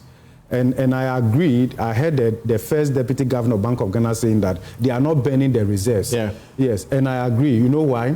Because the fraud level set under the IMF supported program, we had breached that. We had gone beyond that. Even before the election, we had gone beyond that. So there's some kind of margin that we can still intervene in the market without going below that threshold. But Samson, we've been in this country, and we know that the problem is anytime the city strengthens, it's about the sustainability. The ups and downs is not really good for the market. It's not good for the planning. So I would prefer that once we have favorable effects, the timing is right, we should rather build our reserves that allows predictability for long. And say that in the next 10 to 15 to 20 years, we have enough reserves that allows the city to be what? To be stable. And that will be more helpful. But I also see that because we want to bring down inflation, we want exchange rate to come to a certain level which will allow inflation to come down. But that only makes import cheaper. That only makes imported inflation lower than locally produced. And if you look at the data, and I want to believe that going forward, Ghana Statistical Service will be giving us that granular data, because from November 2023, we saw inflation on locally produced rose higher than imported. What that means is that you are far better off in this country if you were importing and paying all the duties at the port rather than producing here. When you do it that way, you are only outsourcing the productive capacity of the economy to foreign or to other countries, and that would not create decent jobs. I need a very quick thing from you here. A bit of the politics is always important, nonetheless. The minority leader, Afenyo-Markin, says the dollar is weakening, not because the cedi is strong, but because investors are losing faith in the greenback itself. So this is not an NDC miracle. It is global monetary turbulence. This is currency recalibration on a planetary scale. No, I do not subscribe. If I saw it, I didn't have to look at it twice. Clearly, I do not, it doesn't go that way. There's clear policy backing to what you see happening here, a coordination from fiscal side and then also from monetary side. But the reason I'm a bit cautious, and I think here caution is the way to go, I commend the Minister of Finance and Governor of Bank of Ghana in terms of their coordination and stabilizing the country. But Samson, this is the issue. If you see the 2025 budget, it is not a budget the president can run with the next 2-3 years. You cannot continue to subdue expenditure. You have to have your signature on projects and interventions in the market. So far, what they have done, you will see, is that they are launching policies. You launch a Jumera. That's not the same as achievement, because you launch this policy and like that. That is good. At the policy level, that is fine. You now have to back that with real cash flow, disbursement, and that is where you see the economy now responding. So when you put the economy in full swing, right, or every aspect of the economy is working optimally, and you see your currency still strengthening, then you can say that is sustainable. But to the extent that you've constrained expenditure, and the president himself said that they've trimmed expenditure considerably, you can't continue to trim expenditure this way into 2027, 2028. You know why? Because if you look at your debt servicing obligations that picked up from there, and then also, this is you can correct me, the president can only do 4 years. In the next 2 years, there will be considerable pressure on the government to begin to do projects. That involves spending. Right. So, and you are talking about big push. You launch it. You are talking about $10 billion. That is injection. Then you also, so once import picks up, and the demands, and you calibrate all the variables into it, now you begin to see that there will be pressure on the currency. All right. And that is why it's important that we are a bit more conscious, because the timing, the inflows are all favorable, so that we build reserves. And then the other thing we need to talk about is that how do we consciously move away from this environmentally destructive growth model? And here, what am I talking about? So we've seen gold for reserves playing a role, gold export and the rest of them. To what extent can the central bank and the stakeholders assure us that the gold they are buying in terms of gold for reserves and the rest of them is from responsible miners? So that as we put considerable pressure on the government to deal with irresponsible mining and all of that, it doesn't affect this gold for reserves and the rest of them, because I'm concerned. Any policy, any intervention that causes considerable destruction to the environment in the name of getting more gold and the rest, you know it's not sustainable. Because at the end of the day, it will come back to bite. I'll ask, begin by asking Ken Thompson whether Isaac Adongo is right when he says that we have not arrested the cedi. What is happening to the cedi now is that we are gradually massaging it to find its true level. Listening to Prof. Bokwin, he suggests to me that he says emphatic, this is not a blip, and so don't think it's a temporary something, but he's not too sure it will last for so long. but he agrees, he suggests that this is, deliberate. But I have a sense that the deliberateness appears to be something that, is artificial. So I would like Ken Thompson to speak to me about that. But briefly, I wanted you to respond to this. When Isaac Adongo says that you should not be taking dollars over the counter, is he saying something wrong? Is that not a good thing to pursue? There has to be some kind of coordination and communication to the markets. That would unsettle the market. Remember that even if we say you want to operate from Ghana domestically, even for inputs, raw materials, a lot of things, we still import them. So to say that you can't, look, and Samson, we've been it's over the counter. Yes. He cannot say that. He didn't say that you can't keep your dollars in the bank and trade with your dollars. And as we understand, FX accounts are supposed to be a trade product, specifically to support external trade. And we understand that in every well-functioning economy, everywhere in the world, this is what it is. In China, you cannot operate a retail forex account. In US, it is banned. In UK, it is banned. Singapore, the Nordics, every sane place, because the whole idea of a central bank is predicted on that. So, and this is Aku Kwapong, who is, summarizing. Yes. And people say, Adongo is saying the right thing. In the face of the laws we also have. Yes, but we seem to suggest that we have been there before. We need to appreciate where we are, and then a certain gradual approach. Yep. Already, look, everybody prefers relative certainty. Already, with what is happening, there's this disruption. Look, this is second quarter. People have done their budget, and the rest of them. So it's only the central bank right now that knows where they want to push the cedi to. It's only the central bank. But remember that the exchange rate is not only a variable for central bank. People plan with it. Banks, people have taken positions and all of that. So you don't do anything that will cause disruptions. Because how the market will react. So it can be done long term, but not now. Gradually.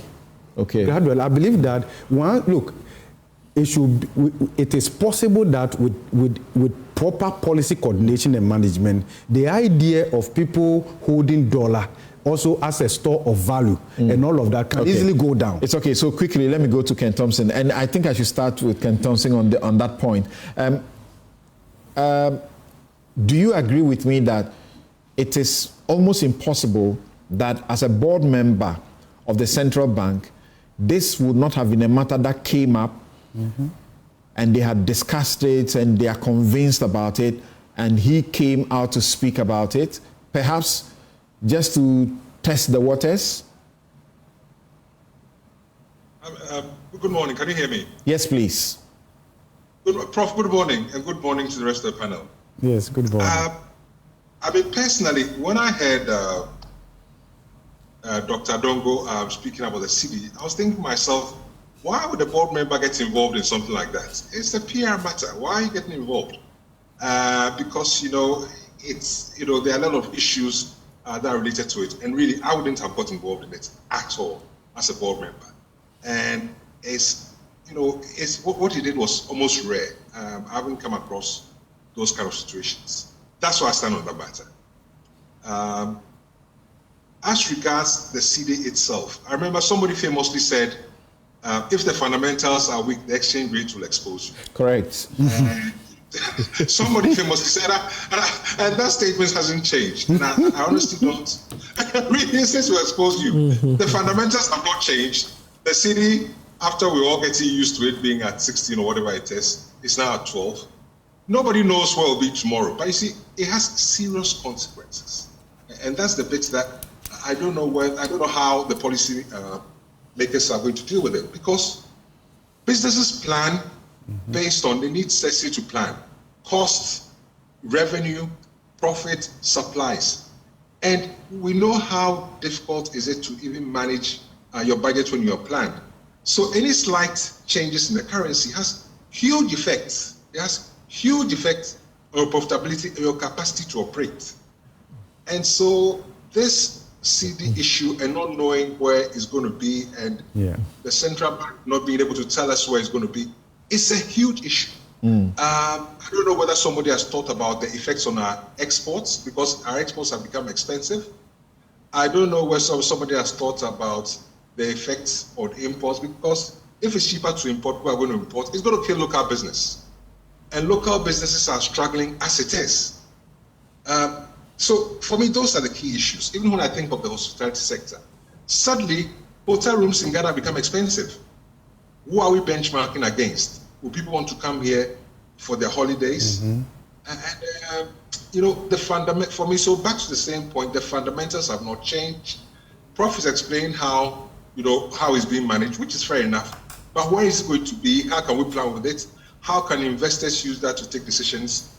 And these have bigger implications for our economy than having a CD that is, you know, suddenly dropped from 16 cities to 12 cities. And for me, it makes me, even as personally, it makes me extremely uncomfortable because I don't know what to do. So do you feel we are massaging the CD in a way that is not sustainable, or you get a sense that this, in fact, is not smokes and mirror? Okay, so what I'm saying is that the fundamentals of this economy has not changed. If the fundamentals have changed, you see a second buzz, you see it moving gently in the right direction. And as Prof has said, it's being supported with gold and all other things. That's one part of it. Number two is that I don't know where the number is going to be. I don't know whether the central bank is operating within a certain band. Is it operating between 12 and 13 or 12 and 15? I don't know whether this is sustained long term and long term, medium term. Well, I don't know whether what it's going to be in July. I don't know what's going to be at December. So if I'm planning now, what figure do I use? Because if I get my numbers wrong, my business could collapse. What number do I use? You know, I personally was getting comfortable with 16. I was hoping for 17, and then it will stop because, you know, I got used to it. Then suddenly it goes to 12. So what do I do? If I'm buying now from China, do I use 12 or do I use 17? And if I buy now at 12 and I come back and I price at 12 and next month is at 17, I'm gone. The point you are making is that the markets don't need lower FX rates. What they need is stability. And I hear I hear Senor Hosi suggesting that to me. What we need is stability, predictability. The CD will always depreciate. Let's not be confused.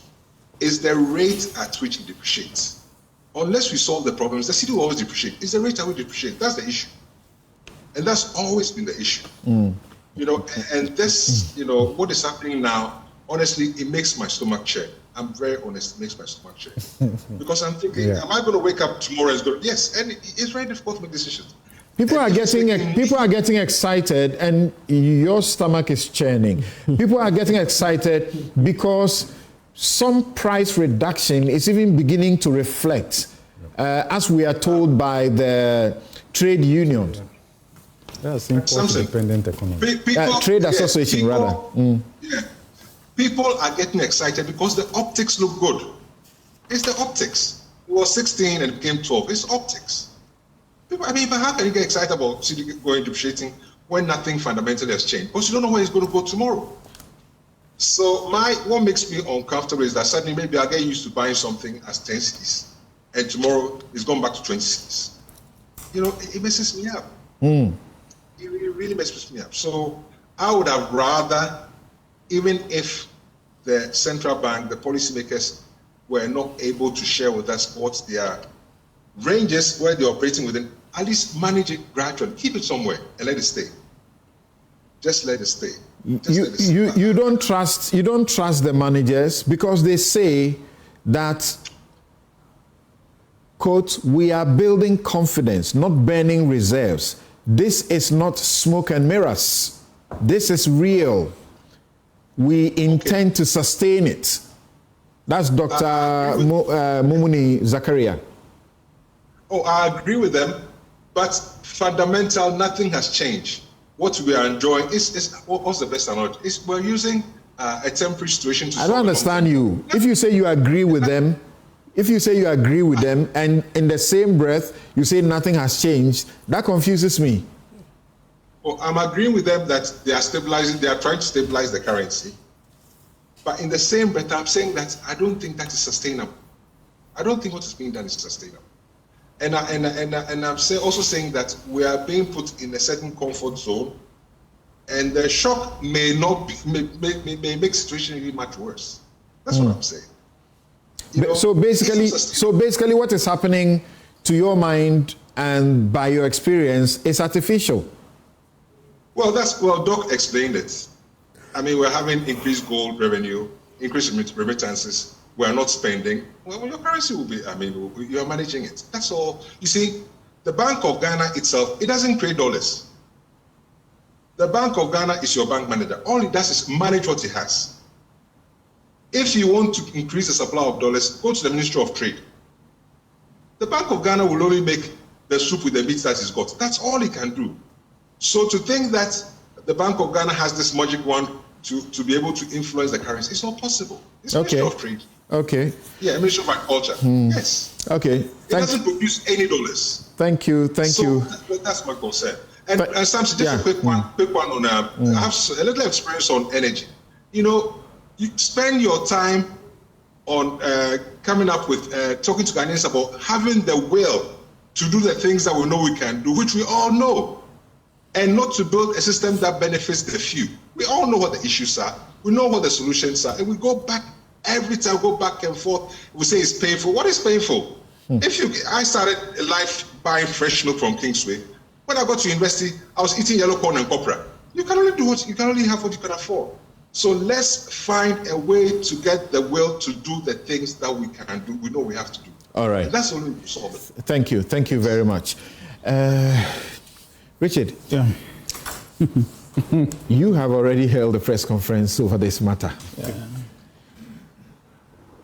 Why should we not be excited? And when Prof asked me the question, he said, you can correct me if I'm wrong. You can correct me. The president is doing one term.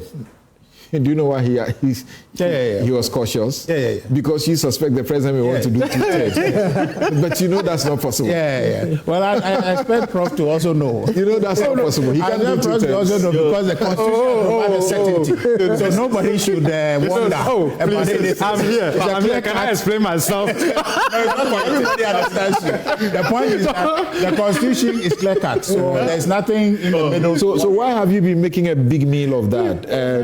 But the Constitution on its own is clear, and everybody should have that comfort. But the president's conduct is giving doubt. Which kind of conduct? Which conduct is paramount in the removal of Chief Justice, right? And the packing of the court. I've been trying to understand how you guys get these things from. But you have to be careful. Politics is very dynamic. This whole thing, I've told you, and I believe that's the case, that they cooked this whole removal thing in the back. Is that what you did for sure? Oh yes. I don't know what you're talking about. I'm saying that the Chief Justice, they've cooked it and it's happening. It's just unfolding. The law is just giving credence to it. And that's the only way they can. Okay, let's get to the Cedi.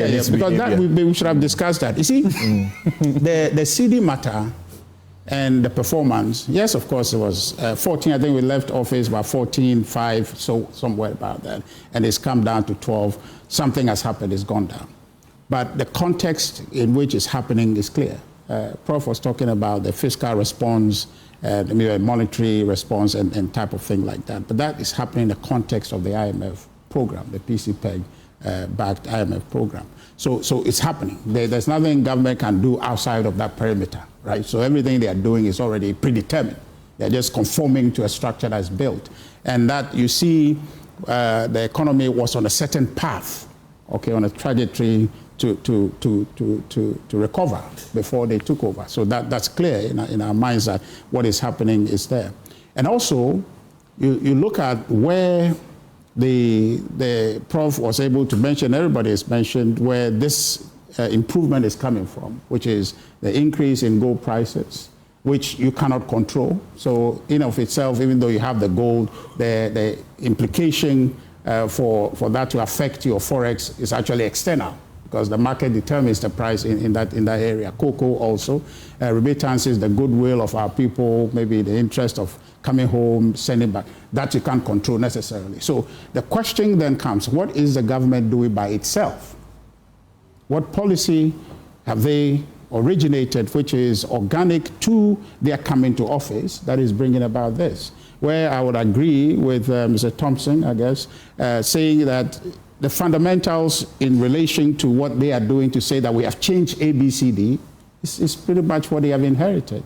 So my fear there is we are celebrating this, but there's an effect to it, which Mr. Thompson mentioned also, to say that it's going to affect our export, right? It may help your gold export, but then in other aspects, it's going to affect your export, because when your currency is strong, your export is expensive. So to the extent that we want to create employment, which they talked about, and I'm happy people are beginning to realize that this whole 24-hour economy was a big lie. They can't do it.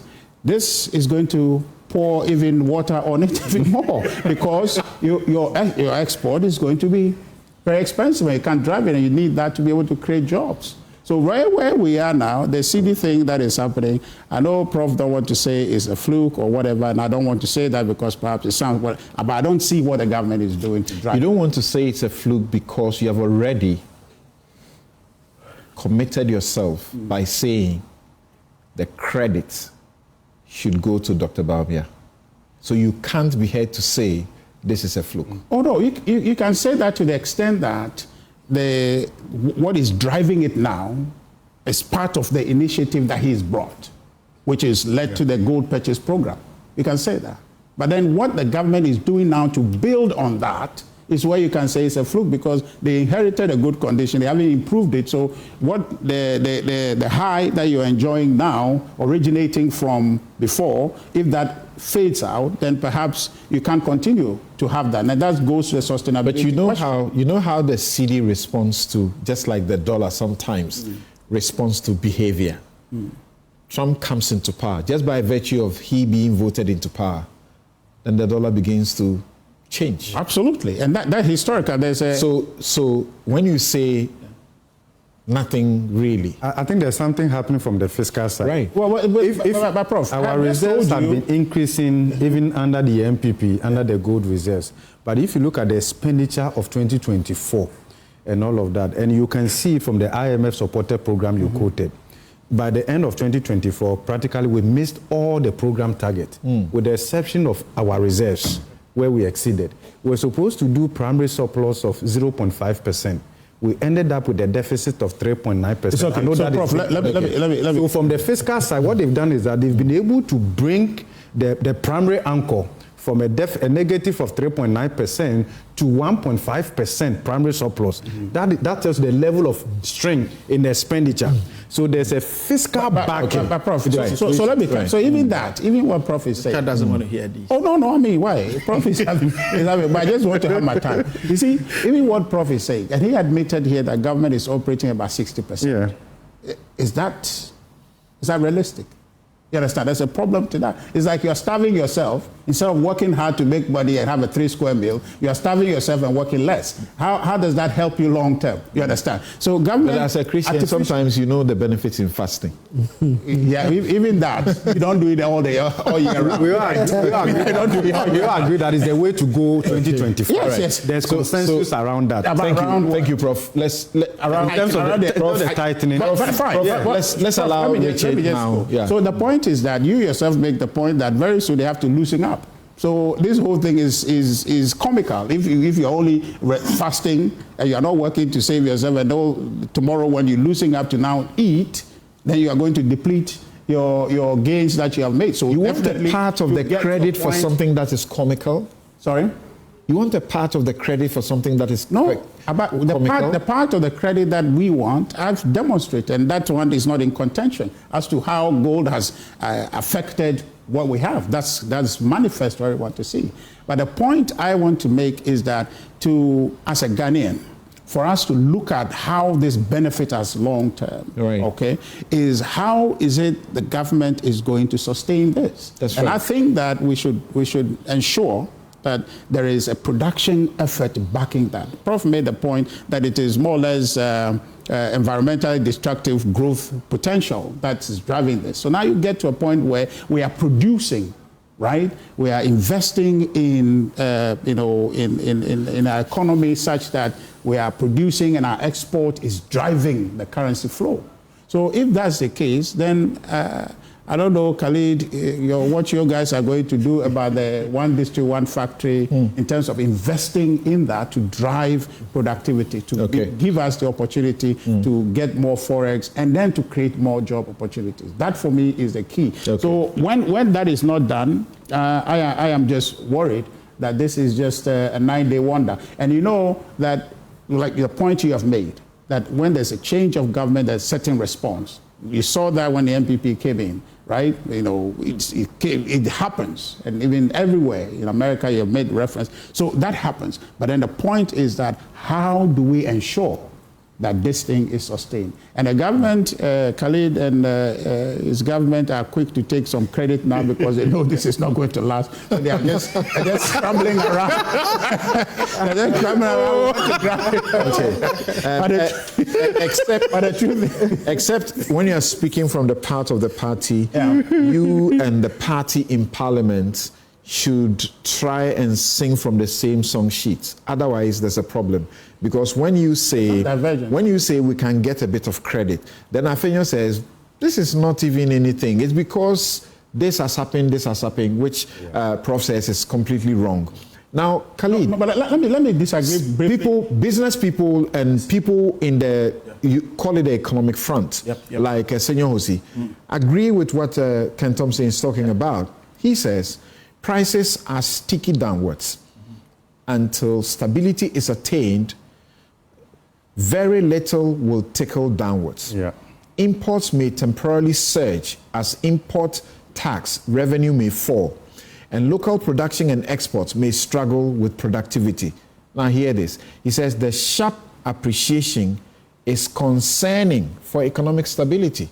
Well, I mean, one quick second. Very disingenuous. Just 1 second. Okay, hear him. So what the minority is talking about is nothing different from what Prof has said in terms of the external impact, right? So they're making the point to the fact that what the government is claiming, their own policy intervention cannot be seen. That what is happening is vastly external, is externally driven. The increase in gold prices is external. Right, cocoa price is external, the remittances are external. So what they have done is what they are referring to, that all of these things, it's not government-led intervention. Yes, Khalid. Yeah, Samson, it's disingenuous to say that it's a sharp performance. Because if you look at the graph, as you show here, it's not sharp. It took a gradual approach and peaked at where we are now. I think Prof mentioned a very fundamental point, which is supply-oriented policies. So if we had left the ship to sail with Baumia, we would have seen this still. Is that the argument? How would it you said it was gradual. Gradual from where we started from in terms of heralding what we had to do with the indication of a budget, which was our blueprint to internal control. But you saw the figures. We are not lying to them. The inflation figures. We had a very overheated economy. Where domestic debt exchange program. We went on a borrowing spree on the bond market. Came back celebrating with Kenke parties among other issues. We are not even singing a jingle of Sepr to celebrate this. But what I am invariably saying, that's not true. That's not Richard, true. can I go ahead? But that's not true. Right. So when we talk about the supply-oriented policies, I agree with Prof. But that's very long term. That's very long term. Right, under what we're doing now, and I'll take it pick by pick. You talk about cocoa, you talk about gold, among other issues, and an IMF program. I keep saying this, and I overlabor this point, that the IMF program we inherited is a very unique IMF program. Why do I say this? You went to an IMF with your tails in between your legs, with downgrading ratings agencies, downgrading us to almost junk status, right, in the run-up to an election, in the last quarter of an election. With all of this happening, what did we see in the international front as far as the market is concerned? You missed tranches of it. And mind you, we have a very temperamental economy and market that any practitioner must admit, and even politician. So the least mistake you make, it can go negative or go very south. So what happened is that under usual circumstances, there are two things to benefit cardinal when you're under an IMF program. One is that when the Forex hits, the national kitty is sent to give some respite to the cedi, and you have investors that were holding back Forex will now come back onto the market to see how they could invest. We're missing tranches under the program.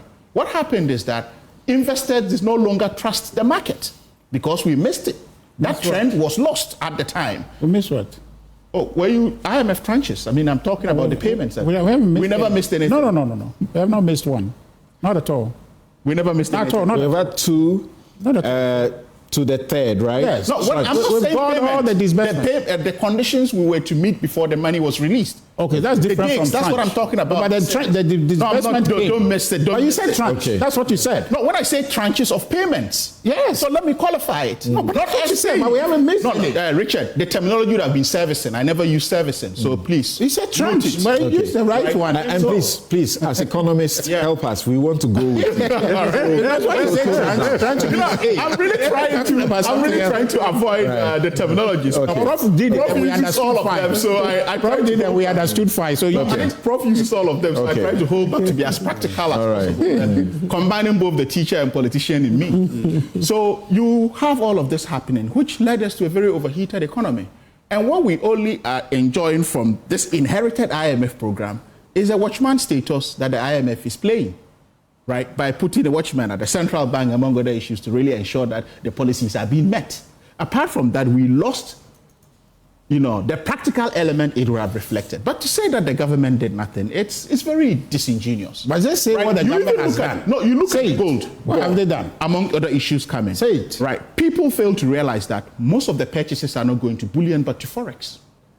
So if it's going to Forex, how can it not invariably inform this? When did the gold board start become operational? It is not about, market is indication. And when we talk about optics and sentiments, that is market. So they can read it from. That's where I disagreed with Thompson when he was talking about they don't know where this would be. They have to plan. They are business people. So to look at events that has happened in the past and where we are, where do you think the cedi would be and leave room for what it is? I'm not even celebrating this. We will celebrate after 4 years. Because this is just, first quarter we are looking at. But you look at our budget, and Prof, you would know that the budget we presented in 2025 is just a photographic picture of what we are doing in 2025. That would change. And you agree with me that the instrument we've activated as a government to manage this economy, we are left with no other choice than to activate this instrument in the budget, which is tightening. I agree. And internal control. And you see the president exuding that even in practice. So signaling, which Nana Akufo-Addo aptly said that Sika Mpedede.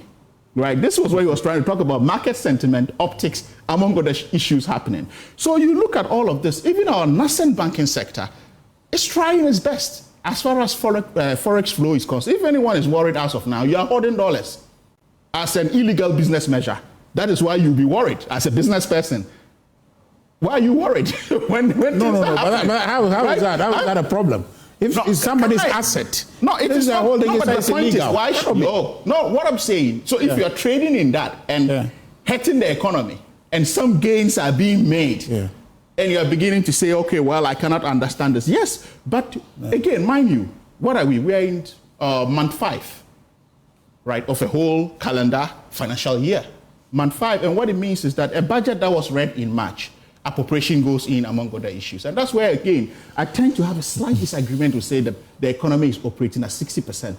It may not be very accurate because there's paper spending ahead of real actual spending that ought to. So are we saying we are mopping all of that in to really determine what is happening? Now you look at big ticket items on it, which talks about the big push among other issues. We haven't gotten there yet. So this is just a first. Sorry? But there's no injection back in this policy. Yeah, that's what I'm saying. But that injection, but per expectation, right? And even financial management, no injection can be made. It's unrealistic. Yes. Yeah, it is very unrealistic. That's what I'm saying, that we will scale up. We will scale up. And that's where the problem is. Yes. The scaling up, that's where the problem is. But it is not a deliberate attempt for injections not to be made. It is the natural movement and course of the government and the rollout of the policy. And I've commended You've commended that. And, and our budget for 2020. You don't have to confess. You've made a point and it's correct. Right. So it is a stability budget, if you look at it. And I commend the finance minister. So the Mahama Atu Forcing economy is looking at this and is looking at stability in the first quarter, moving all the way probably to the last quarter to see where we can now have real injection of real capital. But mind you, if you look at infrastructure in and of itself, which is a big push, and look at the amount that is voting, I think $10 billion. Now, $10 billion. $10 billion. Yeah. That has a trickle-down effect if it's on full-blown scale of going out to artisans, among other issues. So it's a whole gamut of, people to look after. 24-hour economy. I don't know why people are so scared. Richard and Co are very scared of the 24-hour economy. No, it's not about being scared. It's about being realistic. Not being realistic, but what do you expect in the first quarter of a government that have promised a big ticket item? It simply doesn't sound realistic to me. How does it not sound realistic to you? I explain. I think they said they will launch the policy. They will launch the policy, and we have a whole, and the commitment of the president is evident. He's appointed a whole advice. It's not about a policy. It's about what this economy can support. No, realistically. Look, I'm coming. I don't know your thinking of it, but I'm saying for the existence of within the confines of a 24-hour economy, we have a demand side and we have a supply side, okay, and we have an incentive side of it. The government can incentivize the system to create a 24-hour economy. That is the incentive side of it. The demand side of it is the economy would demand that. I always give this classic example. Let's say Airport Shell, for example. If I'm in town any time of the day, be it midnight, whatsoever, and I need to get fuel, that's where I drive to because it's running 24/7. Yeah, it doesn't sleep. So it's already existing within the economy. So what it needs to have now is an incentive to allow others to emulate or to join the fray of operating within the 24-hour economy. So let's say, okay, that place, I'm coming. That place, there's a demand for it. No, but I'm giving you the indicators. I mentioned demand, supply, and incentive. Yeah. So can I come in? So if we say, okay, well, with the justification for the demand for it, that's not the only place that will have demand for it nationwide. There will be other places, and the factors are there to absorb that. We say, okay, we recalibrate the pump at the downstream sector of these stations to say, okay, past midnight, right? This is the amount of taxes that you earn on it, or this is the incentive on tax base on it. Then others see that as an incentive to join the fray, right? That's not going to be a 24-hour economy. That's just one minute aspect I'm showing you. No, people view the 24-hour economy as brick and mortar. Yes, it's not brick and mortar. Okay, it encompasses a lot. I need you to wrap up for me. Okay, so yeah, I'm wrapping up on these issues. But you see, having inherited an overheated economy, as I indicated, for the first time in our long history, financial history, nobody, Prof would agree with me, cracked a sweat to access cocoa syndicated loan. When we went to a syndicated market, we were rushed for. But what happened before we took the economy? We couldn't syndicate, right? And that has implications. So if you have a government coming in and giving all the real commitments as far as fiscal tightening is concerned, financial discipline is concerned, prudence is concerned, among other issues. So we talk about the economy as though we're talking about a 4-year or 8-year-old government. Anyway. So we need to contextualize, right? Budget read in March, appropriations being made. At what time do we have disbursement? You see, for your ordinary Ghanaian, all this Cedi talk, all they want to see is how it reflects in prices. And that's what I'm saying. You see, when you let's not even create the impression as though we are out on the street celebrating that the Cedi has done X, Y, Z. I said our celebration is after 4 years. So this is just part of the process of a bigger celebration to come when we leave office or when President Mahama ends his tenure in JM2. Right. So that is what we should be looking at. But in any case, for me, I cringe when we tend to have currency conversations such as this. Should we even be having these conversations? You are the ones celebrating it. But you held a press conference. You are the one celebrating it. How many did you hold a Kenke party at the Well, maybe you have done it. You didn't bring the cameras. It wasn't just Kenke, there was Wate. Right. There was also Wate on the team. Dr. Redfish? Sorry, let me come to Dr. No, I wanted to ask a question. No, I'm sorry. Richard, we need to go to the next topic. Right. But I have a question. And I know you want to get to the next topic. So please, let's go. It's okay. I want this topic from where you sit, and interact with your The last time you spoke about your watch area. No, but you see, Samson, if we didn't connect to the domestic debt exchange program, we would not even be here. What does this mean? That, and of course, you're flying. Yeah. What does this mean to you? Well, so, I mean, as when I listen to Mr. Thompson, listening to, Prof, yes, on this subject, this is where I wish I also took my economics a lot more seriously than I did. But I get the sense that at the end of the day, you also want to ensure that because the market and the market players need certainty, and you don't want to unsettle the players too much, and it looks like, in this appreciation, depreciation of currency, there would always be, quote unquote, winners and losers in the market. The place you want to get to is that level point of stability where it allows businesses and other players in the market to be able to plan. And that's where I understand Prof saying we would like to see at some point what the BOG is thinking and where it needs to get to.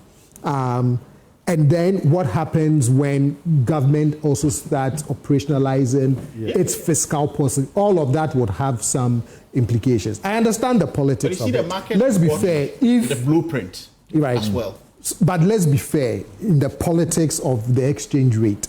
If it was bad, we would, by now, especially you too. Exactly. By now, especially my mother's party's people will be on the neck of government, and saying. So I can also appreciate and understand why some of them are happy. I've seen expressions like "Ato is forcing" and all of that. So it's economics. Exactly. So I can understand the politics of it. But when all is said and done, it looks like. And some people were taking Prof on for some of his commentary because they were not too comfortable. They said, but what is Prof trying to do? So I got some correct and all of that. I mean, I prefer stability and predictability. Right. So yes, it's good that the rate has come down a bit, but I think we should, so that people can plan. And I want something for the next 10, 20, 30 years. Right. When I sit and I'm looking at Ghana, I'm not looking at just 4 years.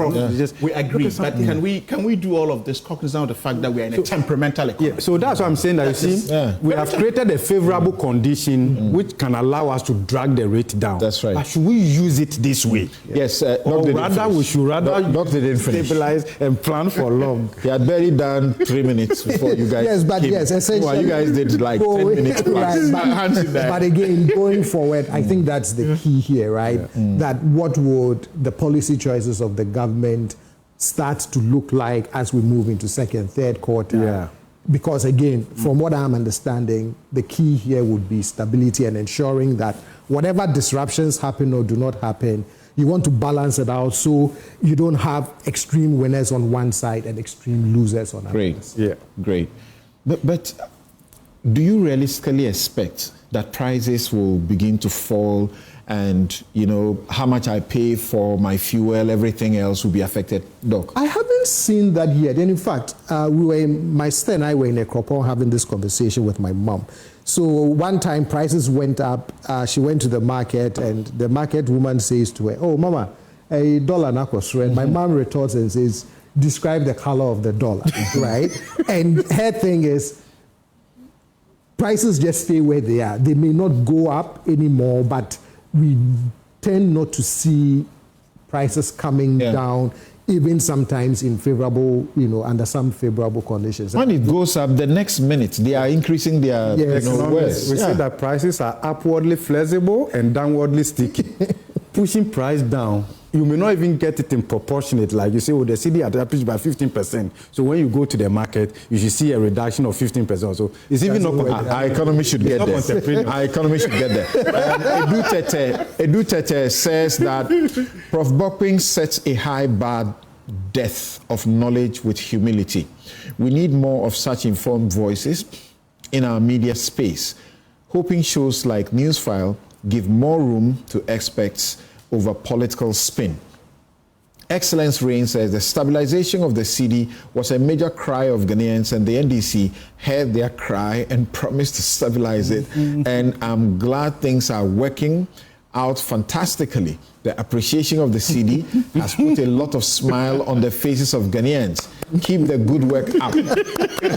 Kia Mofai again says, when the NPP printed money, we were fine. Whenever the exchange rate decreases during the NPP's tenure, no one mentions the change in fundamentals. Why is the NPP so concerned about the recent exchange issues they should not address? Dave, the PR, says, I'm very disappointed in Ken Thompson. Oh, why? The former CEO of Dalex Finance is on Newsfile saying the cedi should be Ghana cedi 17 and the appreciation makes his stomach churn. Really? You are listening to this show right now? Face of Africa. It is not quite true that the fundamentals of the economy have not changed. Credibility is one of the strongest fundamentals for every economy. No economy runs better without it. At least credibility has changed. That can sustain Ghana's gains. KD says, I think the NDC has used the experience of the NPP to school itself. The NPP were loud but very messy in its management of the economy. The NDC seems to be quiet but is making noticeable impact. But I hope to see its effect on the average Ghanaian. One of your favorite ladies, Noah Falong, says that Professor Bonkping has taken everyone back to school on Newsfile. Naysayers and Jeremiah's shattered. How can you tell us the cedi appreciation is giving you apprehension and has no grounding when the increase in gold and cocoa exports, uptick in remittances and fiscal consolidation of government expenditure are all verifiable? I didn't say one of your favorite ladies. I know her. I meant Dr. Osai Kwapo. Oh, okay. I also know her very well. So if you get the next take, Khalid will insist on another take. No, that's an honest question. And it's almost 11:40. You don't want to discuss Samijamvi? No. I mean, you're asking me. I want to bring petitions. I want to We take a break. We'll be right back. You're welcome back. This is Newsfile. It's your most authoritative news analysis platform. When we say your most authoritative, we mean exactly that. Our guests that you have been enjoying so far, Ken Thompson, Fellow Institute of Chartered Accountants. He is a former chief executive of Dalex Finance. Dr. John Osai Kwapong is with the Democracy and Development. He's a Democracy and Development Fellow at the CDD Ghana. He's a teacher. Richard Anyagba is Director of Communications with the New Patriotic Party. Professor Godfred A.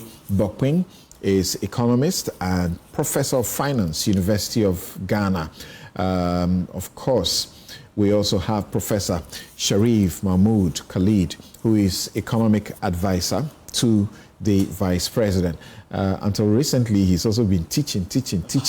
So we have a number of teachers here, at least 3 teachers. Yeah. I can go. Right. You teach propaganda at the School of Communications. Incidentally, it is MBC that does propaganda. So maybe find somebody. Sami should be teaching propaganda. Okay. So before we move to the next subject, let me quickly, Dr. Stephen Amua, financial economist, says that when there is an energy crisis, this government is just about 5 months. When it's about the currency, then it's the government. That's true. What were the independent variables in the last quarter, 2024? Which government escalates spending in the first year as a new government? Okay. Thanks. I've seen many other messages, but we have read enough of them. Okay, more of these panelists. Next time you want to say, you don't want the interferences that often characterize the show when politicians dominate it. We should be careful as a country. A steep decline means we can have a sharp rise as well, which is dangerous for our economy. We should push for stability rather than what we are pushing to see now. Thank you. Now, so Sammy Jemfi, the communications officer for the NDC, and he's been a thorn in the flesh of the NPP. I guess that's why I was about to say for the NPP. And who is the acting, CEO of the Gold Board? Went to, is it a funeral or something like that? And then Agrada, you know her, a woman who is a pastor, asked him for money. He went into his car and got him got her dollars. That's what has brought a lot of trouble for him. The presidency, he issued an apology. The presidency invited him, the chief of staff, and then they say he went through some process and he was cautioned not to repeat that conduct. The NPP says, hell no, that shouldn't end it. They have filed 3 separate petitions. Someone had earlier filed a petition as Shraj, but that petition had a subject which was not actually the same as the gift giving.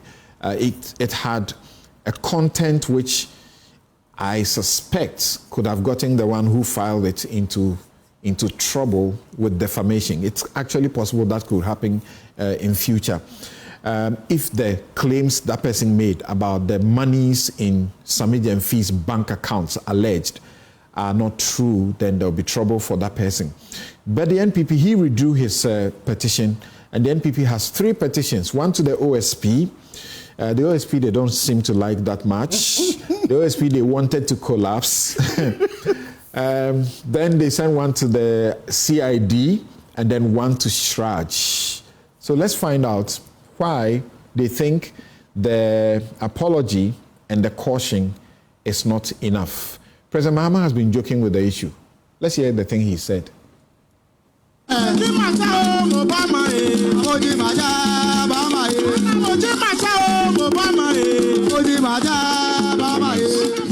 They gave us, and to put on record that the money that I gave was 500 CDs,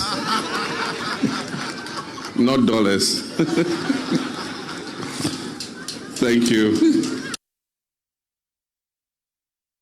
Have much time. We have to be very brief about this. 3 petitions. What crime has he committed? Well, Samson, is this constitutional matters? Article 41, I think F, joins all of us to do what we must do to protect the to expose and combat misuse of public property and corruption of the public good. So I think that is useful to go that route.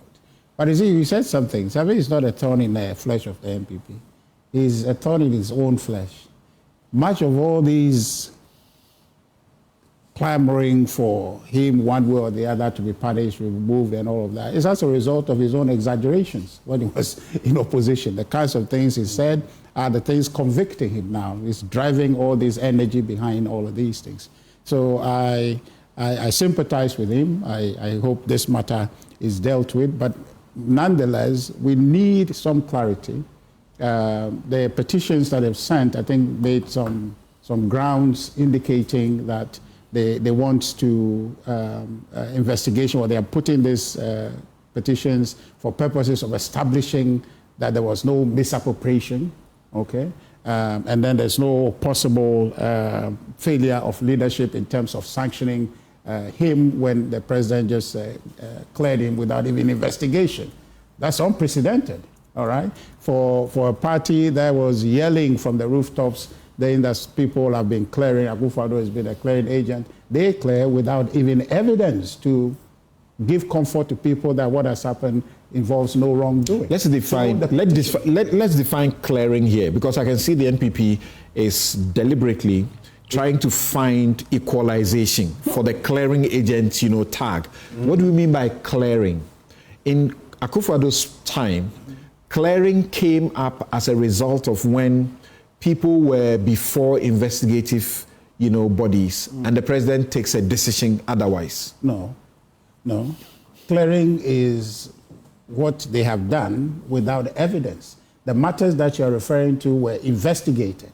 So I don't see any clearing. If there's an investigation that suggests you have not done anything wrong and you are there, what is clearing about that? When you're accused of a crime, yes, and then now here, what is the crime he's being accused of? Yeah, and it's investigated, and you have found not to have done anything wrong. I don't see any clearing. What's the crime he's been cleared of? That's what I mean. Well, that's what the petitions are going to seek for us, to see that there are no possible misappropriation because it's a public officer. It's a question of being sure what has happened involves no wrongdoing because the person holds a public office. So I think that should be encouraged under Article 41. I think we should encourage that. And that's the spirit in which this is happening. But the president... When you go to the OSP, you're going for corruption related. Right. So I'm asking... But it's the same petition that is gone there. Yeah, so the reliefs are not different. It's the same relief that they're seeking to say that we want to understand what has happened, okay? Find out if your office can find out anything about it, but I think the focus is Shraj to be able to get us a picture of what the conduct has been. When you want to go to Shraj and you go to the police or you go to the OSP, you are likely to stop Shraj. Well, okay, that's a technical matter I'm not probably disposed to address, but the spirit of the petition really is to be able to understand something because everybody is in shock. The president just said, oh, let him go. Right? Which is predicted, which is expected. And we're saying that, how do you do that? Here's a president who just recently launched a code of conduct for his people, right? The conduct he has done, though not expressly stated in the code of conduct, but there are elements of it that borders on a public officer acting in a manner he did. So I expected that there must be a language that sends a signal. But what he has done... Code of conduct is against showing opulence, right? Yes. So I'm saying that even though it's not explicit, what you see it has the form, the look and feel of it. The Code of Conduct has sanctions. One of the sanctions include a reprimand. So he's been cautioned. That's a reprimand. Do you understand that? I don't. I'm just saying that I don't. So it would mean that the code has been applied. No, this is just like... That doesn't make any sense. But Samson, here's what I think we should do as a country. If President Mahama would help all of us, we should seek legislative backing for this code of conduct. So it's law, all right? So that it doesn't fall to his office to say, oh, you are my favorite, so you are my this or that. We are a serious country. If the matter to do with conduct of public officials is one that is key, okay, so if it is such an important matter, why does it become the preserve of the president to determine what sanction? If we should make it law. And I think No, you know, every company, and you would have worked with company, even in the NPP, you know you have your internal mechanisms. But he's the president. Grievance mechanisms. No, wait. So those do not preclude the other national laws, criminal sanctions being applied if you want to undertake internal discipline, right? So what is it president is doing with our public money is tricking us, that just like have a code of conduct in name that doesn't amount to anything? You understand? So it means that it's just an exercise in futility. Because if it's just going to be his private thing to, you know, I mean, it doesn't. So what's the goal? What's the goal for these petitions? The goal is to find out. Because now you don't know where he got the money from. I don't know. And it's unfair to him for people to assume that he has just gone to take public funds. All right? Let's do an investigation to establish that. I think it's proper for purposes of advancing good governance. I think it's proper. So I think the petitions are in. So which law says that if you spend how much he spent or whatever we are told, if you spend that money and you're a public officer, you have to be investigated to know where you got that money from? Well, Samson, you are the lawyer, you can tell me that. But two of the grounds that have been called into question for investigation is to ascertain that there's no possible misappropriation or abuse of public resources. That's legitimate. So if you want to dwell on any law, that's one thing. But or that he's trading in foreign currency, which our laws prohibit. That one, even though he's giving it as a gift, the law says trading includes gifts. Yeah. So that's one. But I'm interested in the aspect that borders on the governance, which is to A say lot that of people will be in trouble in that area. yeah. They're the politicians. You know it.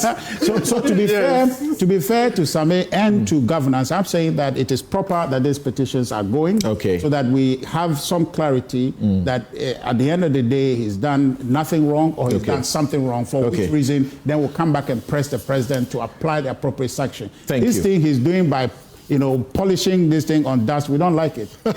His idea of good conduct in public office must be real, must not be facetious, it must not be to just cosmetic, make us feel good. Thank you. Must be serious. So, Prof, you finance and economic matters. People don't know your association with the Advocates for Christ. And I've watched you under that umbrella once, and I was shocked on your attitude to corruption and so on and so forth. What do you say about this one?